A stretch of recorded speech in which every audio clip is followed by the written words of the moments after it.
cold at the touch, dead in the eyes, no signs of life no more. I put your love under the knife. Leave me to die here all alone. No signs of life no more, no. A crying dove may never fly.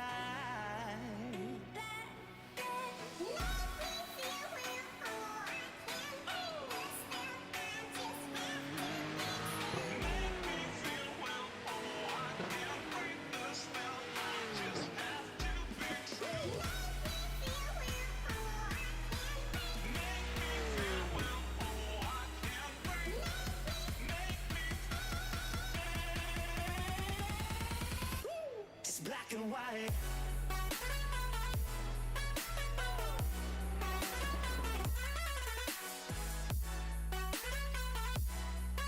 Yeah. Black and white.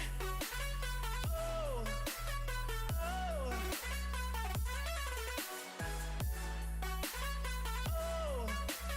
oh. It's black and white.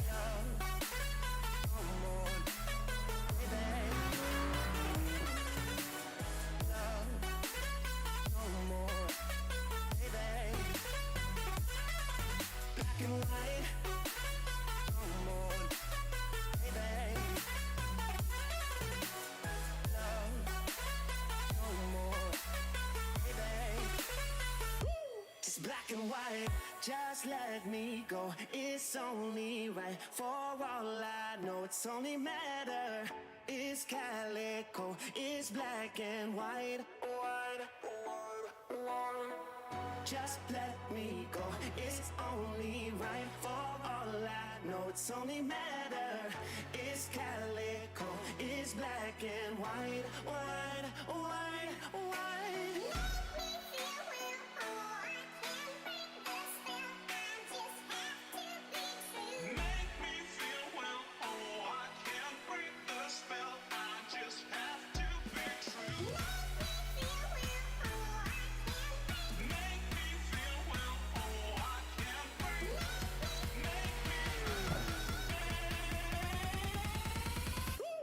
Black and white.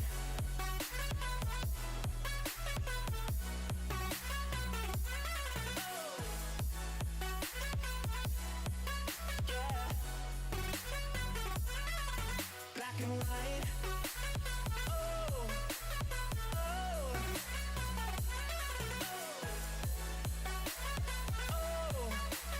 oh, oh. It's black and white.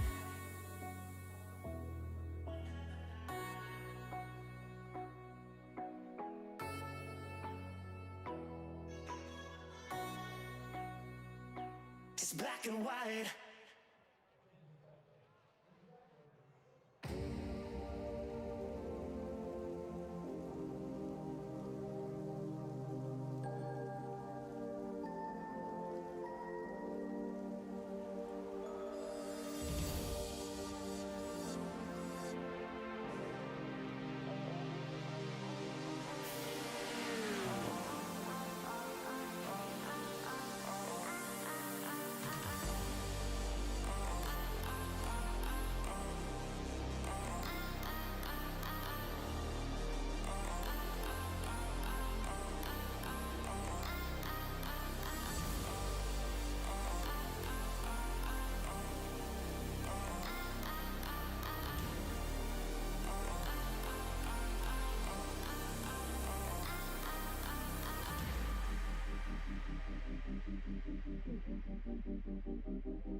Good evening, everybody. Welcome to Simracersworld TV, and welcome to another Wednesday night here, which of course means, for Peter and I, it's the Porsche Club GB Sim Racing Championship. Chaz Draycott and Peter MacKay with you once again. Our second night in a row, Peter. It's quite the wonderful week for us pair, really. But we're back to where it all began, mate, at the start, and almost exactly a year on as well. It was a year yesterday since the country went into lockdown.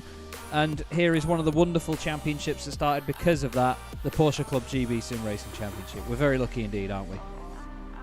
Indeed we are. I don't know if you're so lucky, Chaz, having to listen to my droning Scottish tones for another night, but I'll try and keep them to a minimum as best I can. And I'll try not to sing tonight. That's becoming a bad habit I need to get rid of.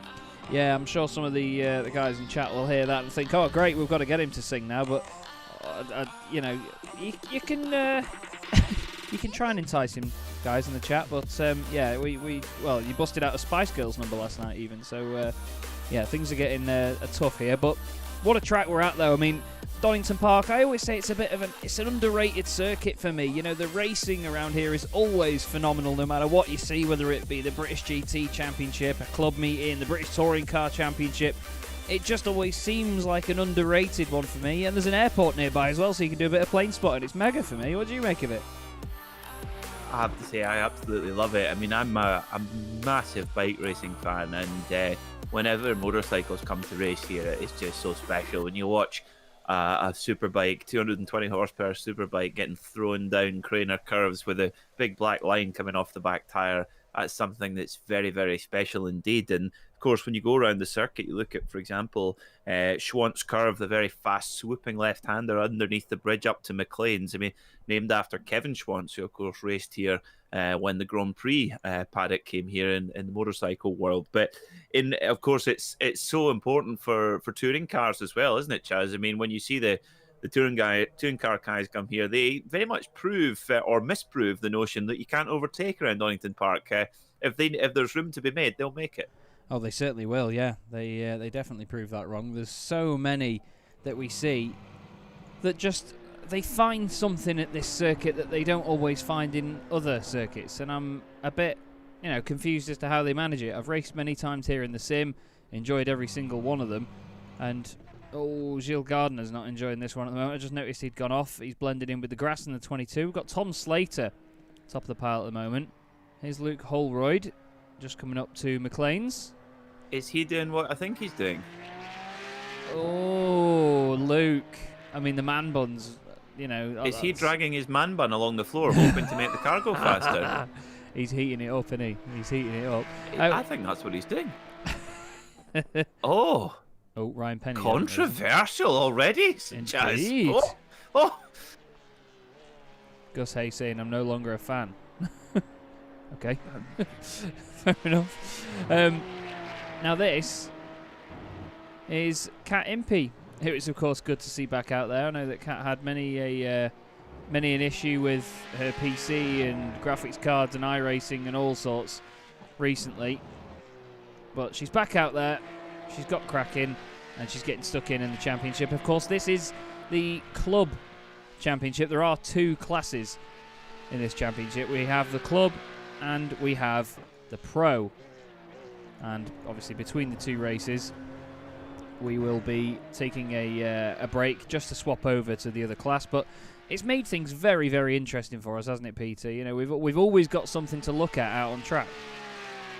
Indeed we do, yeah. I mean, it just shows you, I mean, like you mentioned 12 months ago when we had the first ever race in the Porsche Club of Great Britain Sim Racing Championship. We're now on to Season 3 and we've got two packed classes. And in fact, I think the field in each class is now bigger than the entire paddock was a year ago. And I mean, who could forget? We can smile about it now, but who could forget those first two races where you've never seen 25 Porsche 911s all flying down Craner curves on the grass at different angles, crashing and smashing into each other. It was a sight to behold. But you look at what we have now, we've got drivers who have improved their lap times by seconds, not tenths. The racing conduct's changed completely. The whole community is immersed. It is incredible how far this amazing virtual paddock has come in just 12 months. And here at Donington, you're going to see, actually after tonight's broadcast, I would implore anybody to go back and watch that first race. You'll get a laugh. I'm sure a lot of the drivers will look back at it and have a good laugh at their own expense. Yeah, they will for sure. But like you say, we can look back at it now and have a giggle, because it was a hell of an opening and a hell of a way to get going. Because I mean, we had our wonderful colleague Jack Werrell in the commentary box with us as well, and the three of us were all sort of, oh my God, how are we going to do a season of this? How are we going to cope? And I'm sure the admins, and of course Mark Phillips and his fantastic team, they would have been thinking the same. But either way, it was all taken in good fun. Everybody in the series improved, and since then we've had another season on top of that, and it's just been absolutely marvellous. I hope the stream looks okay, everybody. Please do let us know if any frame rates or anything seem a bit poor. I've got it on my left screen at the moment. It doesn't look wonderful, just frame rate wise. There have been a few issues recently just at my end because I'm an idiot and I did not download the latest NVIDIA graphics drivers, which meant that our timing software was being rendered in a way that harmed iRacing's frame rate, but that's all been sorted. And I'm hoping everything looks nice and smooth out there. But this is Peter Brill, 3.5 seconds off the pace at the moment, but he was one of the drivers, especially with Gregory Butterworth as well. The two of them just sort of getting used to the car a little bit, just trying to get around the sort of floaty nature of this thing, aren't they really, Peter? Yeah, this car does have a bit of a notorious reputation in the iRacing world. It is very, very loose and very, very alive, and it's almost exaggerated even more than from its real-world characteristics. So it's quite a challenge, and the drivers need to put in a lot of mileage to get on top of it. Yeah, they do need to be right on it when they get on with the racing. So here is your grid then. Tom Slater, Ollie Carwadine, Luke Holroyd and Danny Jones. These guys are actually going to grid up very, very quickly. So we've got Angus Archer, Jared Coleman, Paul Goffin, Carl Hazelton, Andrew Shepherd, Andrew Soper. He's not watching from the sofa. He's racing tonight. Amrik Sashdev, Kat Impey in 12th, followed by Heinz Mayer, Spencer Ayres, Michael Rowe, Gilles Gardner, João Estevez, Andrew Marston, Ralph Mayer, and Mark Elvin rounding out your 20. We'll let the rest of them just filter through. Gus Hay has clarified that he was saying he's no longer a fan of Spencer Ayres because he's repping Silverstone Detailing rather than the Shrek that he had on his car last time out at Laguna Seca. So, I mean, nothing against Silverstone Detailing, but I'm going to miss the Shrek car. Yeah, definitely. We both are. It was a very, very interesting looking bit of kit. I mean, if you want to detail something, whether it be your toaster, your house, a car, maybe, they're the people to go to at Silverstone Detailing, but doesn't trump the Shrek car. No, it does not. It does not. Right then, we've just had a little bit of a blip in and out there. That's always nice to see right before the start. Round 5, though, in the club class of the Porsche Club GB Sim Racing Championship is underway. Oh, we've got a car out of shape there. That's Paul Goffin. Andrew Shepherd's gone off as well. They've dropped down the order, but looks like everybody else behaving themselves down to turn 1. Bit of a scary moment for him there, really, Peter, but seems like everyone else just taking it easy. You know how scary the Craner curves are. We've had Gregory Butterworth has had an issue. He's gone around, actually. Looks like he might have recovered from it. But Tom Slater and the top 6 actually remaining in the same position. Everybody's had a really clean start at that end. They have indeed, and they always say, if you've never crashed at Craner curves, you're about to, because it is a bit of a rite of passage, to be honest. It's especially on cold tyres.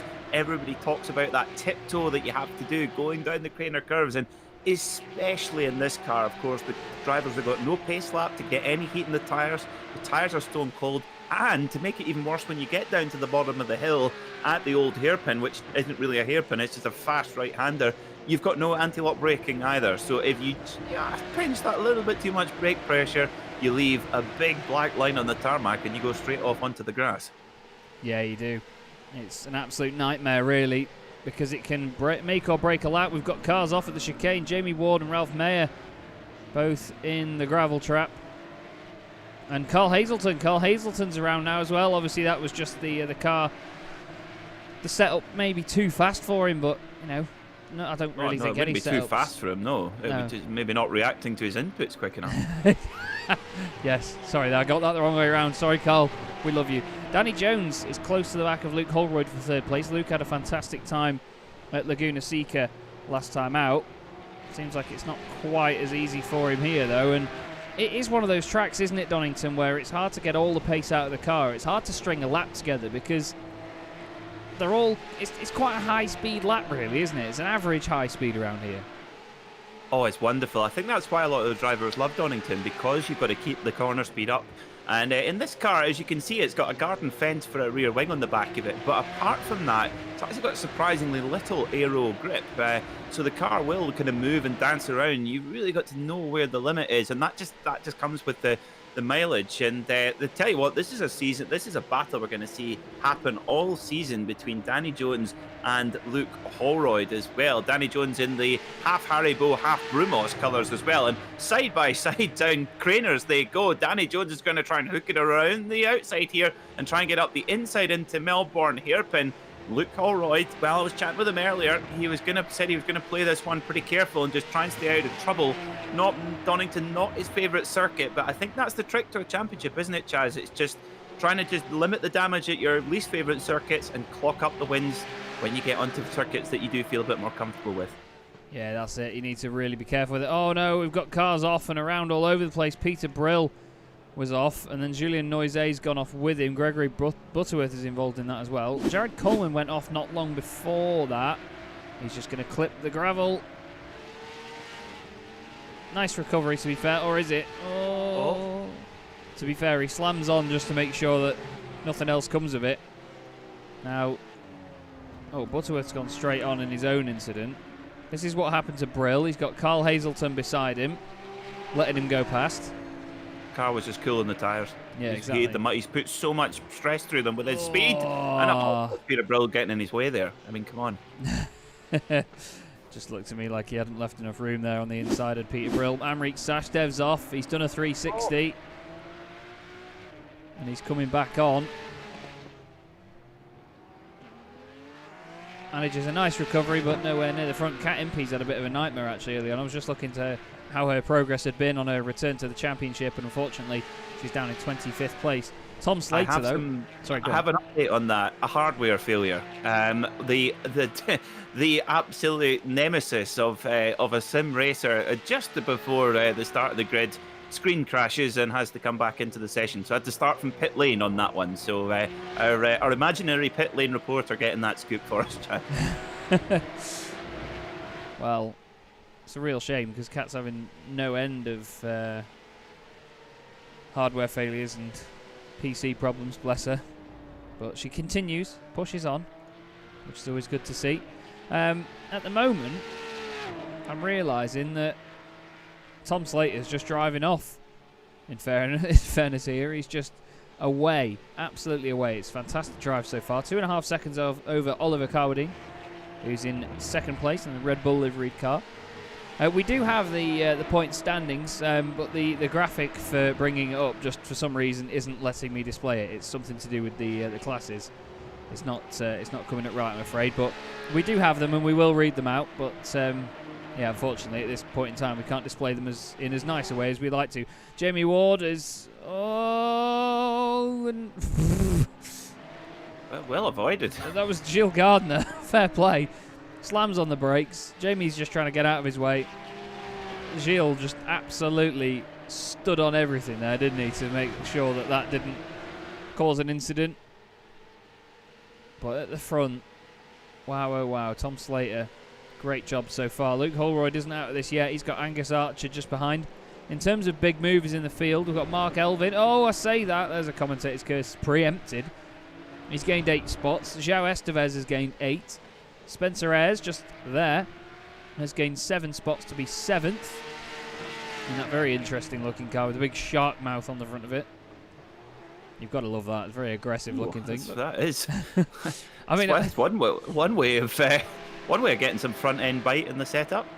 I mean, I'm sure we've both seen many a racing car with a sort of World War II style mouth on the front of it, like you see in the aviation industry, but that's probably one of the most aggressive ones I've ever seen. That it's very, very scary indeed. But either way, cracking looking bit of kit.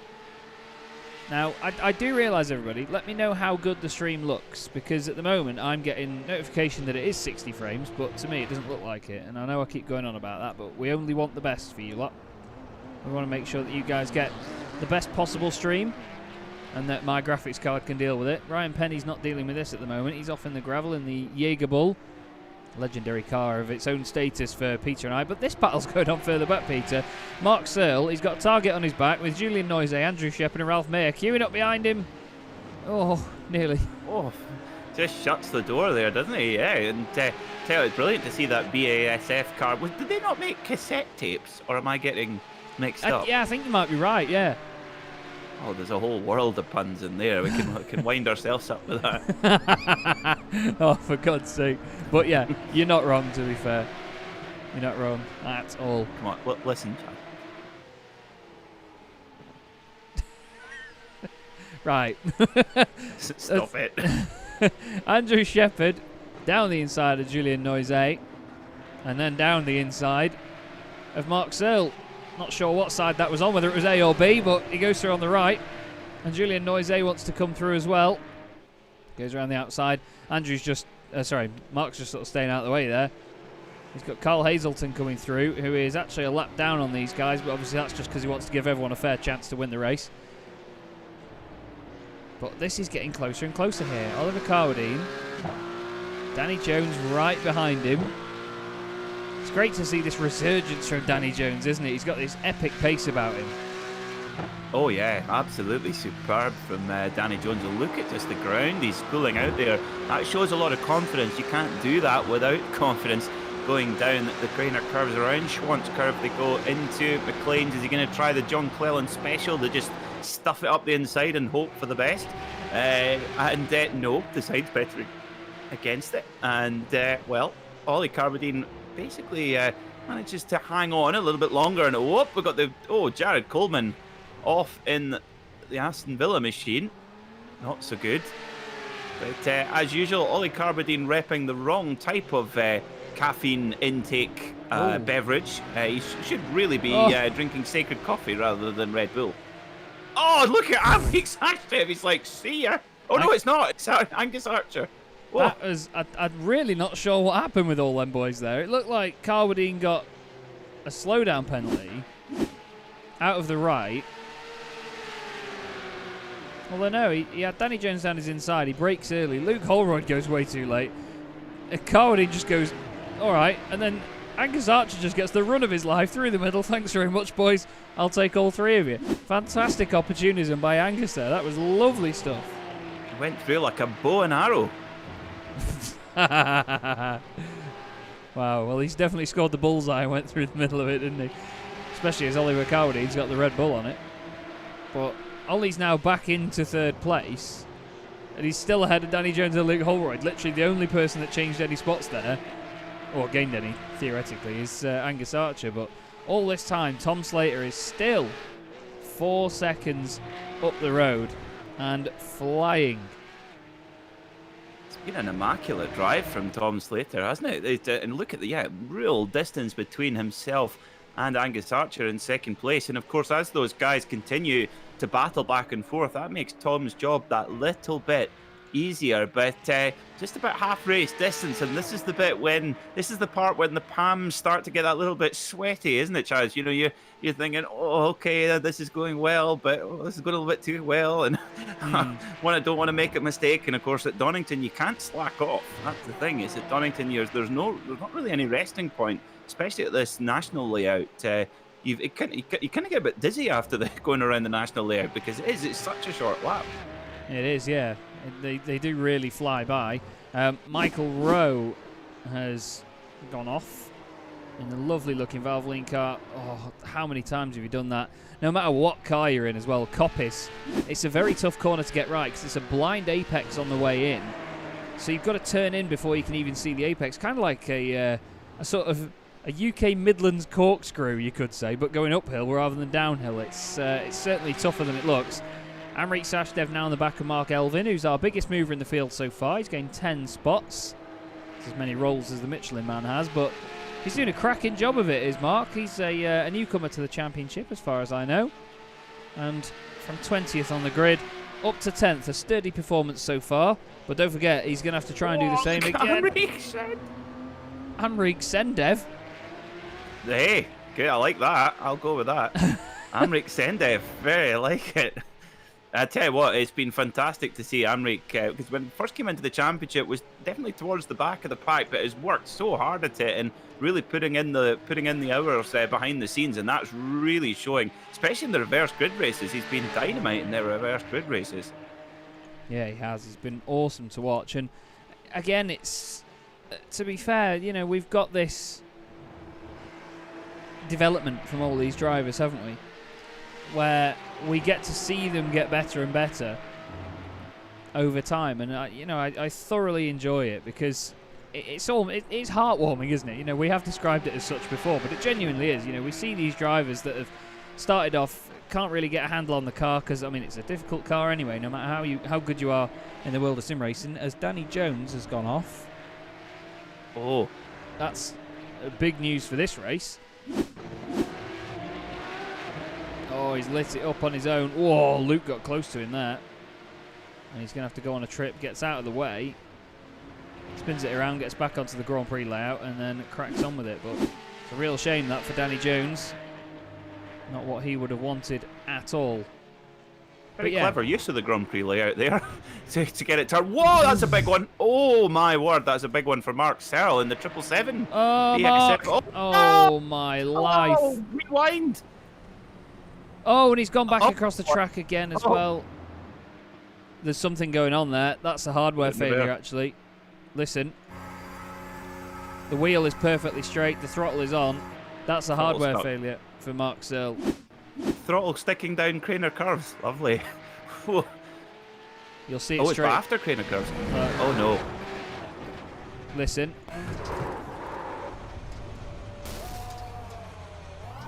It looks like a Terry Reimer demonstration. Gee whiz. But then it goes across again. That was Danny Jones there that just came across that. But look at this from Spencer Ayres. He must have absolutely get the bleep button out because he honestly, it's what he would have been shouting. Urgent blood. Well, he might have felt like he needed a bit after this. Watch this. Oh my word. I leant back from my screen there. Code Brown. Yeah, but look at that for a rejoin though. Fair play, Spencer. Perfect. And then it's like, and then your iRacing spotter be like, you've capped the course. Yeah. You'd be like, can you spare me for 2 seconds, mate? Yeah, you can imagine if that was a real life spotter. It's like you've gone on the grass. Just mate, come on. Flipping heck. Yeah, you know, it's either that or we don't have a car for race 2. What would you rather? Flipping heck. Interestingly, you know, Angus Archer at the front of this little trio has actually started to catch Tom Slater. He did a 107.9 last time round, and Tom Slater did a 108.2.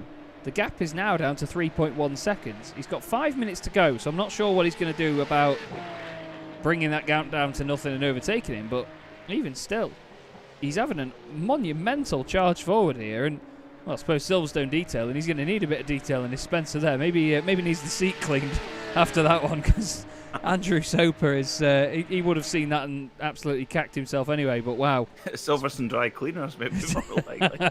Yeah, indeed. He's glad he didn't get a bite of that car though. Flipping it, it wouldn't have been a bite. It would have been an absolute headbutt. But wow, oh wow. It reminded me almost of the BTCC Masters event that went on here in 2004. Jason Plato went off the track onto the grass, rejoined right in the middle of the road, and Kelvin Burt smacked into the back of him at about 110 mile an hour. And it was just this monumental impact which then sent Plato off into the wall. But all that Charlie Cox could muster at the time was the words, "It's a goal." And it was just one of my favourite commentary lines ever. But it was like that moment, there's suddenly a car on the road and you're not slowing down up there.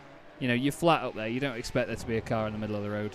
It's scary. Well, who could forget our Nige getting planted into the head, clashing with then Top Gear presenter Tiffany Dell, and gets bowed around the bridge. Remember that one? Yeah, that was and of course for the BTCC that was.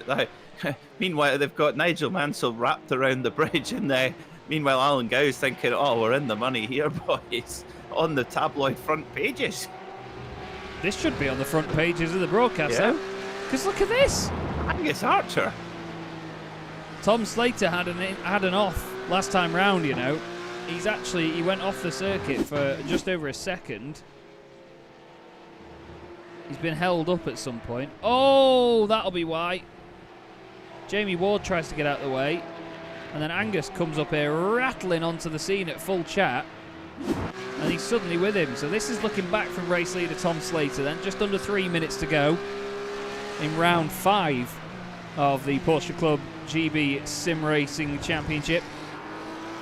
This, of course, the club class. We have 4 races for you tonight. Peter and I are, honestly, there's a car around here somewhere. Peter and I are loving this because there's so much going on every night. We are really treated to this as Sashdev down the outside. And Mark Elvin, unfortunately... Lovely move. Yeah, has to concede that one. But he's still biggest mover in the field, Mark Elvin, so good stuff. But right near the front, though, we've got a lot going on. Danny Jones has now climbed back up the order. He's ahead of Spencer Ayres, and he now wants to get past Soper. Danny Jones is really one to watch this season, isn't he? Oh, definitely. Yeah, absolutely. It's all about the Brumos stripes, Chaz. Those blue and red stripes in the Brumos. That's a surefire way for success. He's probably channeling his inner Hurley Haywood right now, Danny Jones. Indeed, and he's doing it in quite a sweet manner, you could say, with the Haribo bear on the car. If he doesn't win this, he'll be like a bear with a sore head. Yeah, I imagine kids and grown-ups would love that. So, but Angus Archer, who I must admit, I don't know if I mentioned it last time, but I've been commentating on another championship, and there's a gentleman in that series called Andy Archer, and all season I've been mistakenly calling him Angus Archer, just because you don't call him Jeffrey Archer. Yeah, that's very true. I'd rather not that. David Patching, by the way, he's got DP Sauce as his livery because that's his initials, rather than HP Sauce. How cool is that? Love it. That's absolutely awesome, that is. I'm really... And this, again, just highlights the fantastic sort of the light-heartedness of some of the liveries that we see in this championship. You know, there's such a great community behind this series. It's really, really good. I thoroughly do enjoy it. Michael Rose not enjoying that one. Andrew Shepherd has been off as well. He still is at the side of the road. Gold wheels, though, so that means it's fine. Gets going again. He's only going to have one more lap after this, though, because Tom Slater starts the final lap. Lap 18 here at Donington Park. There's just Porsches everywhere. Look at that. That's heaven, isn't it? It certainly is, yeah. It's like being on the forecourt at Porsche Centre Chester, where you should buy your next Porsche from. Give Carl Hazelton a call and he will be sure to not give you a discount. Well, I'm kidding, he might well do. Yeah, depends if he wins the next race, but obviously, which he will. He needs to just balance that out because he keeps giving everybody a chance and just not leaving himself enough time. But that's... and such a nice guy to lend us a Porsche for the weekend as well. Yeah, indeed, yeah. Very, very much looking forward to that. But what a great fight we've had at the front, though, in this one. Tom Slater has managed to hold on to his lead at the moment. We're looking now at Ollie Carwadine in 3rd place. Luke Holroyd closing in, but it looks like Tom Slater, unless there's a mistake here. He's gone defensive as well, because Angus Archer's actually got the run, This isn't over yet. Tom Slater out the final corner. Angus Archer's got the run. He's going to go side by side. Slater covers it off. That's more than one move, but Tom Slater takes the win at Donington Park ahead of Angus Archer, Ollie Carwadine, Luke Holroyd. Danny Jones has made his way back up to 5th place. But wow, what a drive from Tom Slater there, Peter. That was awesome stuff. You could argue that he moved more than once there at the very death of that, but either way, smashing drive all the race. Oh, I think Tom Slater deserved that. He was unlucky to tangle with the back marker, and otherwise it kind of would have been all done. But what can you say? Angus Archer, he really got the bit between his teeth there when you can tell he's a real racer, and he really took the initiative there and pushed on hard. And great start, great move there from Elvin as well. I tell you what, fastest lap of his race, a 108.2 on that final lap there. Always nice to see as we get Ryan Penny over the line in the Jaeger Bull. I mean, don't pretend you've never had one of these before. Red Bull. There's two types of people in this world, Chaz. People who have had a Jaeger bomb and regretted it, and people who haven't had a Jaeger bomb. Yes, definitely. And evil things. Yes, they are. I specifically remember I used to be in a groove metal band a few years ago, and we had a gig that was in that's a story and a half. Oh, it is, yeah. We had a gig in a pub in Stoke-on-Trent, where they had 5 Jaeger bombs for £5. And you can imagine, well, the fact that I bust a fiver out, and the guy said, I was the first one to arrive, and I don't mean that in a Jeremy Clarkson way, but yeah, I turned up first and decided to get the Jaeger bombs in, and I was the only one there, so I had all 5. Yeah, I regretted that the next morning. I regretted that mid-set. Did it help your groove metal? I'd say it did, yeah. You sort of... You give up caring when you start playing that. But it was a lot of fun. I do miss those times. It's just shouting anyway. I disagree, but we'll leave that there. I miss those times. I thoroughly do miss those times. It was hilarious fun. That was a purely speculative fish hook there, and you tossed it right out the way. Well done. Right then. David Patching is trying to get some herbs to go with his DP sauce off on the grass. But this, of course, is warm-up. And I tell you what we'll do, everybody. We'll go over the race results in full from that first one. Tom Slater takes the win, only a 1/10 of a second ahead of Angus Archer. Brilliant move from Angus to get through into second place. Oliver Carwadine finishes third ahead of Luke Holroyd. Danny Jones is fifth ahead of Andrew Soper in sixth place. Spencer Ayres seventh after that monumental off. Heinz Meyer is eighth with João Estevez and Amrik Sashdev rounding out your 10. Then it's Mark Elvin with Jared Coleman and Ryan Penny, with Julien Noizet, the last car, on the lead lap. We then have Andrew Marston and Ralph Mayer with David Patching and Peter Brill, followed by Andrew Shepherd and Michael Rowe 1 lap down. The cars 2 laps down were Paul Goffin, Jamie Ward, Carl Hazelton and Gregory Butterworth, with Gilles Gardner 3 laps down, Mark Searle 7 laps down, and unfortunately Kat Impey 16 laps down. We're going to be hoping for a much smoother remainder of the season for Kat, aren't we, Peter? Obviously a good colleague of yours as well on the Porsche Sport podcast. But indeed, yeah, indeed she is, yeah, and she's. I've been getting a bit of a live update of the calamities of our computer. I think it's about if you hear of a computer being thrown out of a top floor window in somewhere in Cheshire, I'm afraid I know where it is. Yes, she's had enough with her computer, bless her. Yeah. It's let her down. But Mark Bowe has come out with the line of the day in the chat so far, Chaz. He says, without Jaeger bombs, I wouldn't be married. My word. But I do have championship standings if you want a quick run through. Yes, that would be wonderful, please.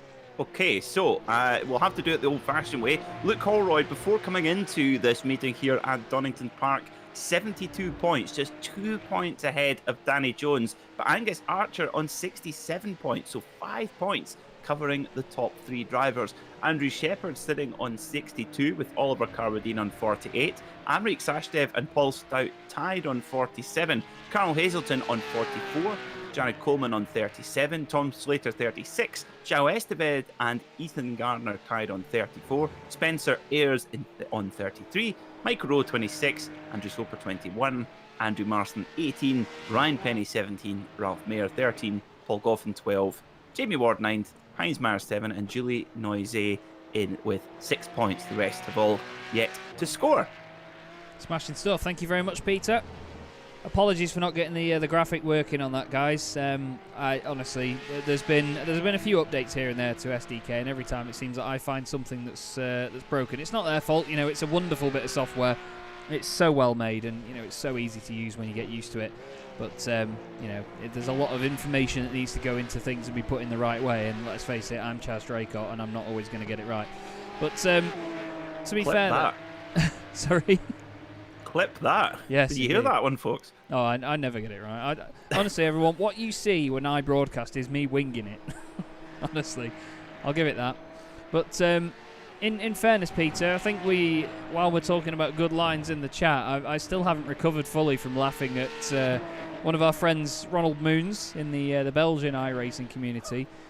Peter and I were commentating on a driver last night that's involved in the McChallenge e-racing Belgium team that do charity work via go-kart racing in Belgium in association with McDonald's, and they have a McDonald's branded car. And it had quite the accident, didn't it, Peter? Which Ronald Moons then followed up with one of the greatest chat lines we've ever seen in YouTube history. Yes, he called it a big smack. A big smack and cries. rather than a Big Mac and fries. It was, honestly, but you could hear the moment in the broadcast where Peter and I saw it at the same time, and we both just stopped talking and sort of thought, are you going to read that out or am I? And yeah, unbelievable, but fantastic banter all the same. And plenty more in this championship as well, which we love to see. But, get it, Butterworth. The session has just finished, so warm-up has now finished, and we will get our grid for the second race of the night, which means Cat Impey takes pole position ahead of Mark Sill, Gilles Gardner and Gregory Butterworth. Carl Hazelton lines up alongside Jamie Ward. Paul Goffin is 7th, Michael Rowe is 8th, Andrew Shepherd 9th, and Peter Brill is 10th. We will let the rest slot on through because, well, there's a lot of them. And they're all pretty much on the grid, although I believe Cat Impey will not be taken to the grid. She has not yet arrived on the grid. Mark Searle is at the front, but it doesn't look like she's lining up along there with him. Jamie Ward is the only other car we're waiting to take to the grid. So we hope to have him along any moment. He would pop up just behind Gregory Butterworth there, the white and blue car. There he is. And that is going to be it. Cat Impey is not in the session. So it's going to be Mark Searle from pole position. And round 6 in the club class of the Porsche Club GB Sim Racing Championship is away. You can see the guys further back in the field that have the start nailed. Look at the pace of them there. We've got Julien Noizet dropping down quite a bit. Let's see who behaves themselves around turn 1, shall we, Peter? We've got Mark Searle off already. Our pole sitter's off. Julien Noizet goes flying off the circuit. But Mark Searle has decided that he doesn't want to lead this race. I'm not sure whether he got any help from Gilles Gardner. The car doesn't look guilty. There's no damage on it. But look at that. Carl Hazelton already to the front like we expected. Absolutely, in his natural habitat at the front of the grid. Carl Hazelton of Porsche Centre Chester, full factory race team.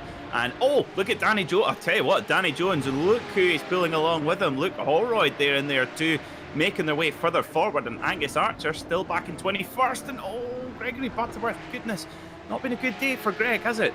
No, I'm not quite sure what happened there to him, unfortunately. Not the best of starts. Having a spin at McLean's. Let's see what happened to Mark Searle. Oh, he's just gone in way too hot. And Julien Noizet will arrive on the scene. There he is. He got a rocket start, did Mark. I think he maybe just got a bit excited and going into turn 1. He got honestly just catapulted it off the line and then maybe thought, oh, not used to being this fast into turn 1. This is what happened with Danny Jones and all the cars ahead. Oh, João Estevez loses it. Back across. Fantastic awareness there from the 72 of Andrew Soper. There's been more kick-off. Amrit Sachdev and Jamie Ward are going down the order, but I just wanted to catch up with what happened here. I think there was contact with Greg Butterworth. Jamie Ward is still going down the order. We've lost a number of cars already here. He needs to be careful about the rejoin because Mark Searle is there. You've got to remember, though, when you are watching these guys, that there are some of them that are very inexperienced with the sim, so they're still sort of getting used to how it all works, and just racecraft. It is something that you can develop through the sim, isn't it, really, Peter? And it's not always the most apparent thing in the world, and we have to give them credit where it's due when they put in a strong performance. Absolutely, and I think it is very, very important to point out that this race car is an absolute handful. It is really, really difficult to drive. You've got to be so precise on the brakes. To turn in, you cannot rush it, otherwise it will just bite you. And to be able to, obviously if you've not got that much experience on the sim, you're using all of your brain capacity. Oh, we've got a big pile up at the final chicane, but oh dear, I think Julien Noizet off there as well, Jared Coleman too. But yeah, you're using up all your brain bandwidth, if you like, to keep the car going. And then, so if you make a slight mistake, you just want to try and recover it, and that can be where little bits and pieces happen. But a little bit like that, it's very, very easy to do, and we must make it clear that there's never any malice in these sorts of things. Yeah, definitely. Everybody out there just wants to enjoy the racing and have close racing, and these guys push very hard indeed, and they try and get the most out of the car. A lot of them are still learning where the limits are in these cars, and I think a lot of them would agree that they'd rather go out there and find the limit than spend most of the time pootling around and feeling like they're not getting any pace out of the thing. You know, you have to find the limits first, much like I did with 5 Jaeger bombs in Stoke a few years ago. João Estevez has just been overtaken by Danny Jones. Tom Slater's the biggest mover in the field. 17 spots gained, up to 10th at the moment. Luke Holroyd just in front of him has gained 15. I'll tell you what we've not done yet, Peter, tonight. We've not been on board with anybody yet. So we'll go on board with Tom Slater for a lap and see how he cracks on, unless something else develops, which it looks like this will. That's Andrew Marston, Oliver Carwadine and Danny Jones just in front of Angus Archer. Marston still down the inside. There he is in the pink pig. This is sort of where patience is really the strong point of the drivers that come through from the front of this grid, isn't it, really? Because they have to really be patient with the ones that started further back and making their way through. But like this now, Angus Archer, you know, he's not attacking too aggressively, but he's still trying to put his nose down the inside in the hope that Marston gets out of the way. But he knows that, you know, Andrew may turn into the corner still. He may not quite realise if he's alongside, but he's giving him the time of day and he's giving him that patience, and that's what's important here, isn't it? Indeed, I think one thing to really point out is that Angus, of course, is a real world Porsche Club of Great Britain racer, and races a Boxster in a very similar livery to the one he has on his virtual 911 race car, which you see on screen right here. And you know, this is a guy who's used to, he's obviously running his own race car, paying for his own race car, and kind of used to avoiding incidents wherever possible, and that shows. Yeah. That really shows. And you can get two kinds of real world racer, can't you, Chaz? You can get the one who drives with the same style as they would in the real world, and you have the full send brigade who think, I'm not paying for it, fantastic, let's just stuff it up the inside, and well, if we scratch doors, doesn't matter. Yeah. So, and Angus is very much of the former, of the safer crowd, I would say. Yeah, definitely. I must admit, you know, we all love the fact that we do get very famous real-world drivers in the world of sim racing, and you can go out and have a race against them, but at the same time, you know, they do have this sort of arrogance sometimes about them, and they, you know, oh, I don't need to worry about this because I do it in real life. And while it's a shame, and it's, you know, a bit controversial to say that, you do see it, I'm afraid. But that was not the case. We've got Mark Elvin off the circuit. He's just had a spin out of Coppice. But we were just looking at Gilles Gardner there, who is now under pressure from Paul Goffin and Andrew Shepherd. Great to see a trio like this at the front of the field, and this is exactly why we've got the two classes this season, isn't it, Peter? You know, it gives some of the guys more of a chance to win a race than they would have had in just one overall field last season, and like we've had in the last 2 seasons. But this is still great fighting, and it gives them some good TV time as well. Oh, this is more than TV time as well. This is superb stuff. A great battle here between Garden, Goffin, Shepherd, and Carl Hazelton as well. They're just keeping his tyres cool there, just sussing these guys out, seeing where he's faster, which of course is everywhere. You know, and he's just waiting to pounce. You know. So yeah, I tell you what, Andrew Shepherd, that just reminds me of a packet of fruit polos. Or a packet of Starburst or something like that. I've not had fruit those. Polo. Yeah, Fruit Polo, remember those? Yeah, and they all stuck together, and God knows what they were made out of. But, I always used to have them in the airport. Whenever I went on holiday, I would always get them. That was the only place I ever remember seeing them, other than a dodgy petrol station in some country lanes in the back of Cheshire. But yeah, I'm going to France next Friday, and I'm going to have some, and I'll send you a picture of it because I'm definitely going to. Yeah, I'm definitely going to get a packet just because I'll need them on the plane because I get motion sick anyway. But yeah, TMI really. Anyway, this is a really good battle. I would probably prefer the car in front, the Martini. I do like a Vespa Martini. It's very good. Yeah, I remember going to the Dutch TT, the MotoGP Grand Prix, and having many a Vespa Martini in a cocktail bar in Groningen where we were staying, and that was good party, good social, very good, very enjoyable. But I tell you what, this is a great run from Gilles Gardner. Of course, Chaz, have you seen any of the Porsche Club of Great Britain posters, which have got fantastic cinematography and then retro graphics and stuff like that? Gilles does all of those, and they look absolutely fantastic. And so Gilles, very talented man behind the wheel, and talented with the digital pen in his hand as well. Yeah, indeed. I think I saw one of them when the link got shared for some of them in the Discord actually, and they do look marvelous. You know, some retro style racing posters are just what everybody needs. You know, they just look amazing, and they still have this like clean design about them. And I honestly, I really do need to pop some paintings and things up in the office really. Won't help with sound deadening, but, you know, form over function and all that. But what a fantastic fight we've got going on here, because Carl Hazelton in 4th has got 3.5 seconds over Michael Rowe. These guys, I think at the moment, like you said before, they're all just sussing one another out, just waiting for an opportunity to arise a little bit here. But once it does, I think we're going to see some good moves here, because they don't have to worry too much about being caught by the cars behind in a very immediate fashion. You know, they've still got a bit of a buffer, which is, let's face it, what you always want is, oh, you could hear the back end go out a little bit there on Gilles' car, and it has gone. And through goes Paul Goffin. Is Shepherd going to go through as well? No, not yet, but Paul Goffin takes the lead in the number 164 machine. Now, what can Gilles do about that? Because he will not be happy about that one, and he'll want that lead back straight away. Yes, he will, and that is definitely the Valentino Rossi or the Troy Bayliss way. Snap straight back as soon as you can, but Goffin is off like a shot here.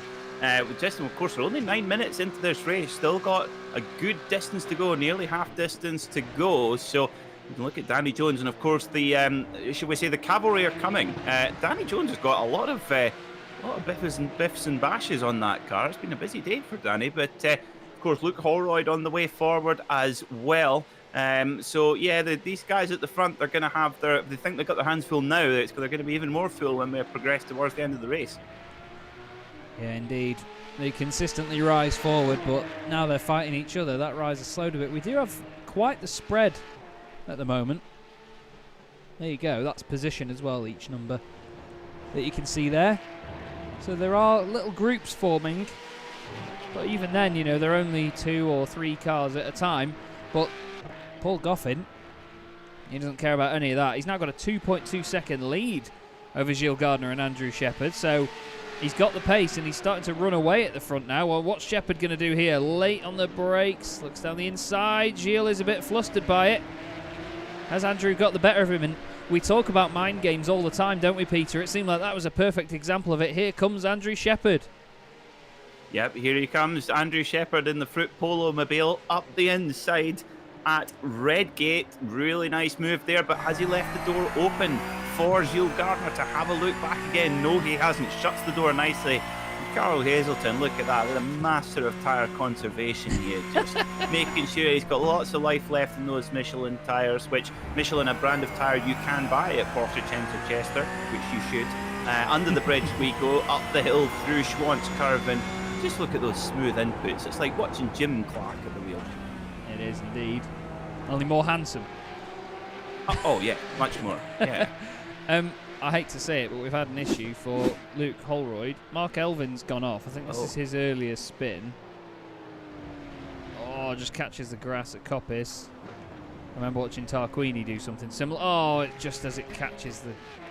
That's so irritating when that happens here. Oh, Holroyd has had his issue, and it is not pretty. This is not a pretty moment.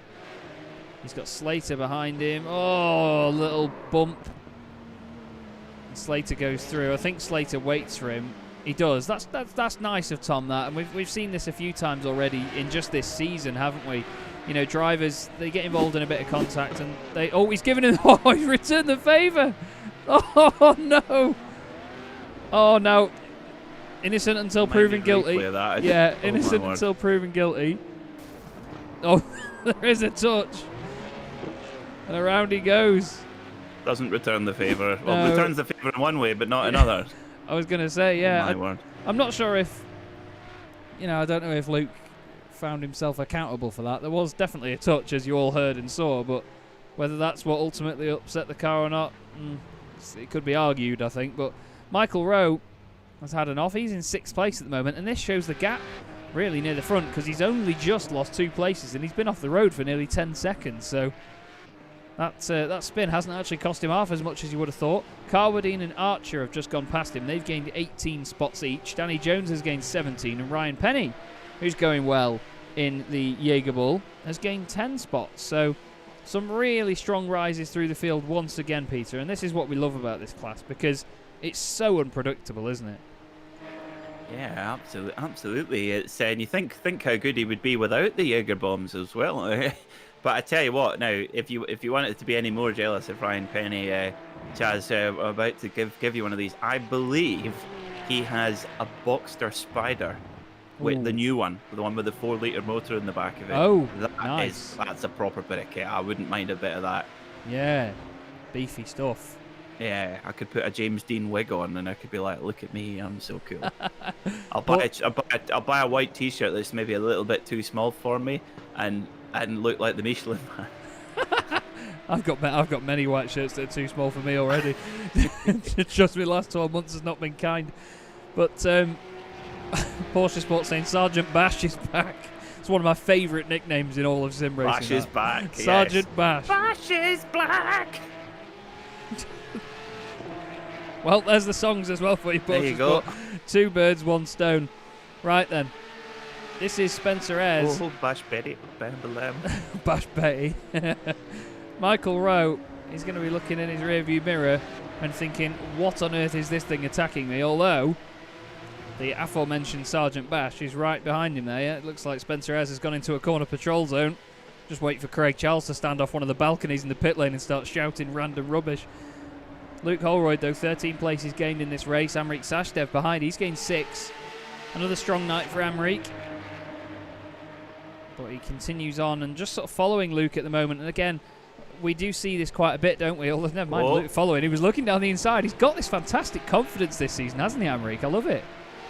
Yeah, I think you can see he's really good on the brakes. He's clearly been working hard on that technique, and my secret paddock mole has been feeding some information to me this morning, Chaz, and apparently Amri's been working very, very hard behind the scene with some professional coaching. So I will not reveal my sources, but Gavin Halls, thank you so much for that.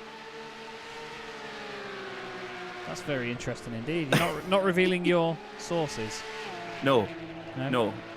Definitely not No. revealing your sources.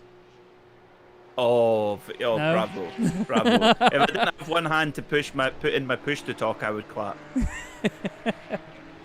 That's all good, mate. Don't you worry. Anyway, Paul Goffin, he's not worried. He's got a lead at about 1.3 seconds at the moment over Andrew Shepherd. Still 5 minutes to go, though. We know how quickly things can change there. That's Gregory Butterworth just moving to one side there to let these guys go, but it's spread out a bit inside that top 10. Danny Jones has about half a second over Oliver Carwadine. We've got cars off the circuit. Julien Noisy. Oh, hello. Who is that going off as well? Mark Elvin, was it? No, Mark Elvin's carried on. There was somebody else off as there. João Estevez was the other car off. He's just come back on. We need to look at this because this is close. Well, not necessarily this, but this. Sashdev and Ayres. Ayres has been overtaken by both of these boys as Sergeant Bash touched him and hit him out of the way. No, Spencer just gives room. Just a little bit too much, unfortunately. He's thinking, I'm not getting in the way of that maniac. I can't hear the word maniac now without thinking of Jeremy Clarkson in a convertible Peugeot. Yeah, that's my favourite episode ever. Yeah. Yobbo. Maniac. Yeah. And the thing where he comes out the junction, he's council not mending the bloody roads. Fantastic. The board meeting. Oh my god. Oh, I know. Oh, Spit the Kleenex. it's just ridiculous, isn't it? How they got away with half the stuff they did. Oh.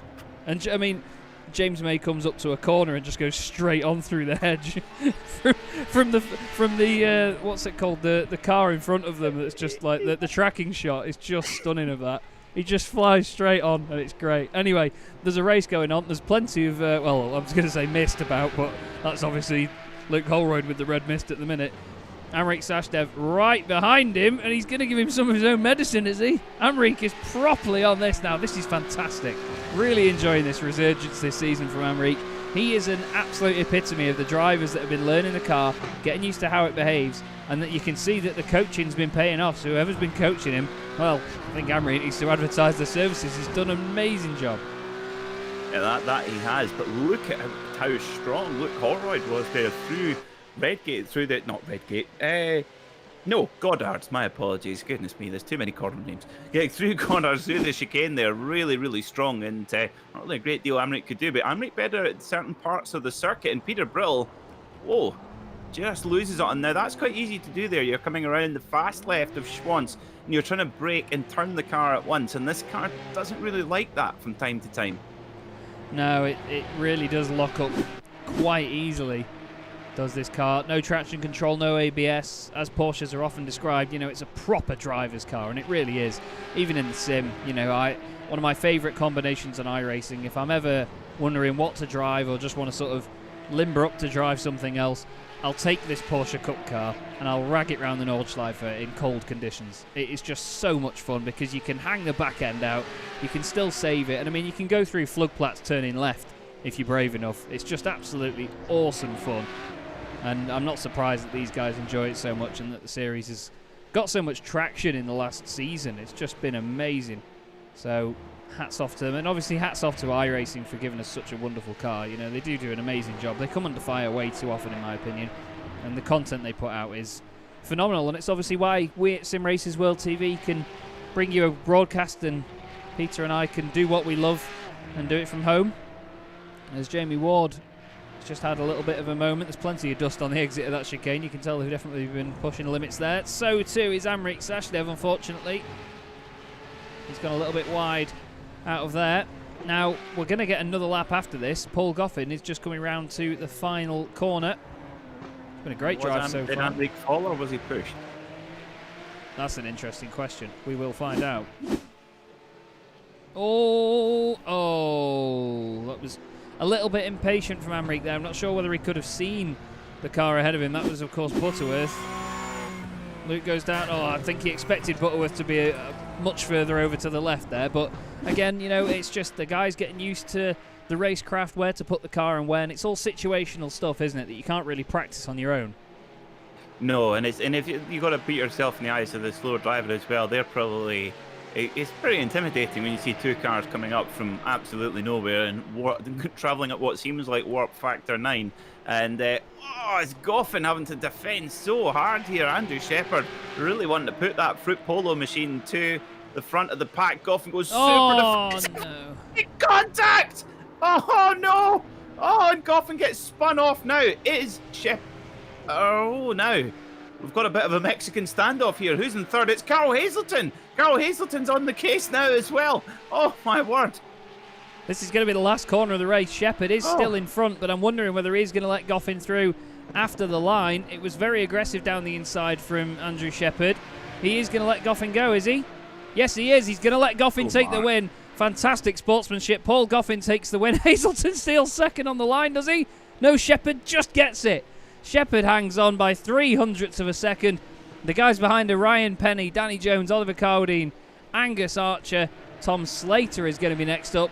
But you have to put your hands together, not just for Paul Goffin for that race win, because what a drive it was, but Andrew Shepherd, fair play for the sportsmanship there, Sunshine. That was really, really nice to see. Hats off. Yeah, full marks indeed, I have to say, for Andrew Shepherd. His last lap, it's always so tense, and I tell you what, Goffin certainly was shaking, and he certainly was stirred there, but gets the win in the end. It's never going to end here on Simracersworld TV is the pun show. But we all, of course, do hope you are still enjoying the show. Well, the club class never disappoints. Really good fun to watch. Now, it's my favourite for sure. We've had some proper grandstand battles here in the club class. When we get into the pro class, it's all a little bit more refined, and I like the argy-bargy of the club class. I have to say, it's good fun. Oh, it really is. It is a hell of a lot of fun to watch. Now, we will just very quickly go through the results here, everybody, because Peter and I do have to get into the other session before they have their qualifying session. So, there you are. Paul Goffin takes the win from Andrew Shepherd, 0.03 of a second, though. Carl Hazelton nearly got it at the line. Ryan Penny fourth, Danny Jones in fifth, with Oliver Cowdean, Angus Archer, Tom Slater, Luke Holroyd and Spencer Ayres rounding out your top 10. We then have Simracersworld, Jill Gardner, Jared Coleman, Andrew Marston and Andrew Soper in the top 15, with David Patchin, Mark Elvin and Jamie Ward. Behind them was João Esteves, Heinz Mayer, and then the cars a lap down or more. Julian Noise, Mark Sill, Gregory Butterworth, Ralph Mayer, Peter Brill, Michael Rowe and Kat Impey unfortunately did not take the start. And apparently Gilles Gardner went from 3rd place down to 12th within seconds of the finish. It does seem like Gilles Gardner got overtaken by a lot of people quite late. I'm not quite sure if it was enough to go from third all the way down, but it looks like quite a lot went on there. Either way, Peter and I just need to take a quick break while we get ready for the second pair of races this evening, which is, of course, going to be the Pro Class. So if you do bear with us, everybody, we're just going to take a quick break here on Sim Racers World TV, and we'll be back with you in a few. Cheers.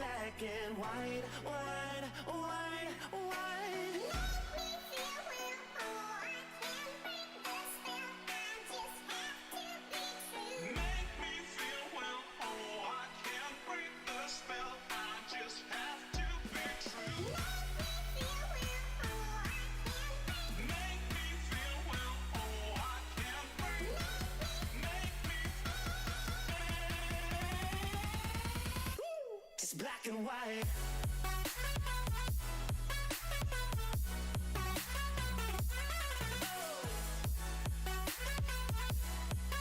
Yeah. Black and white. Oh. Oh. Oh. Oh. Just black and white.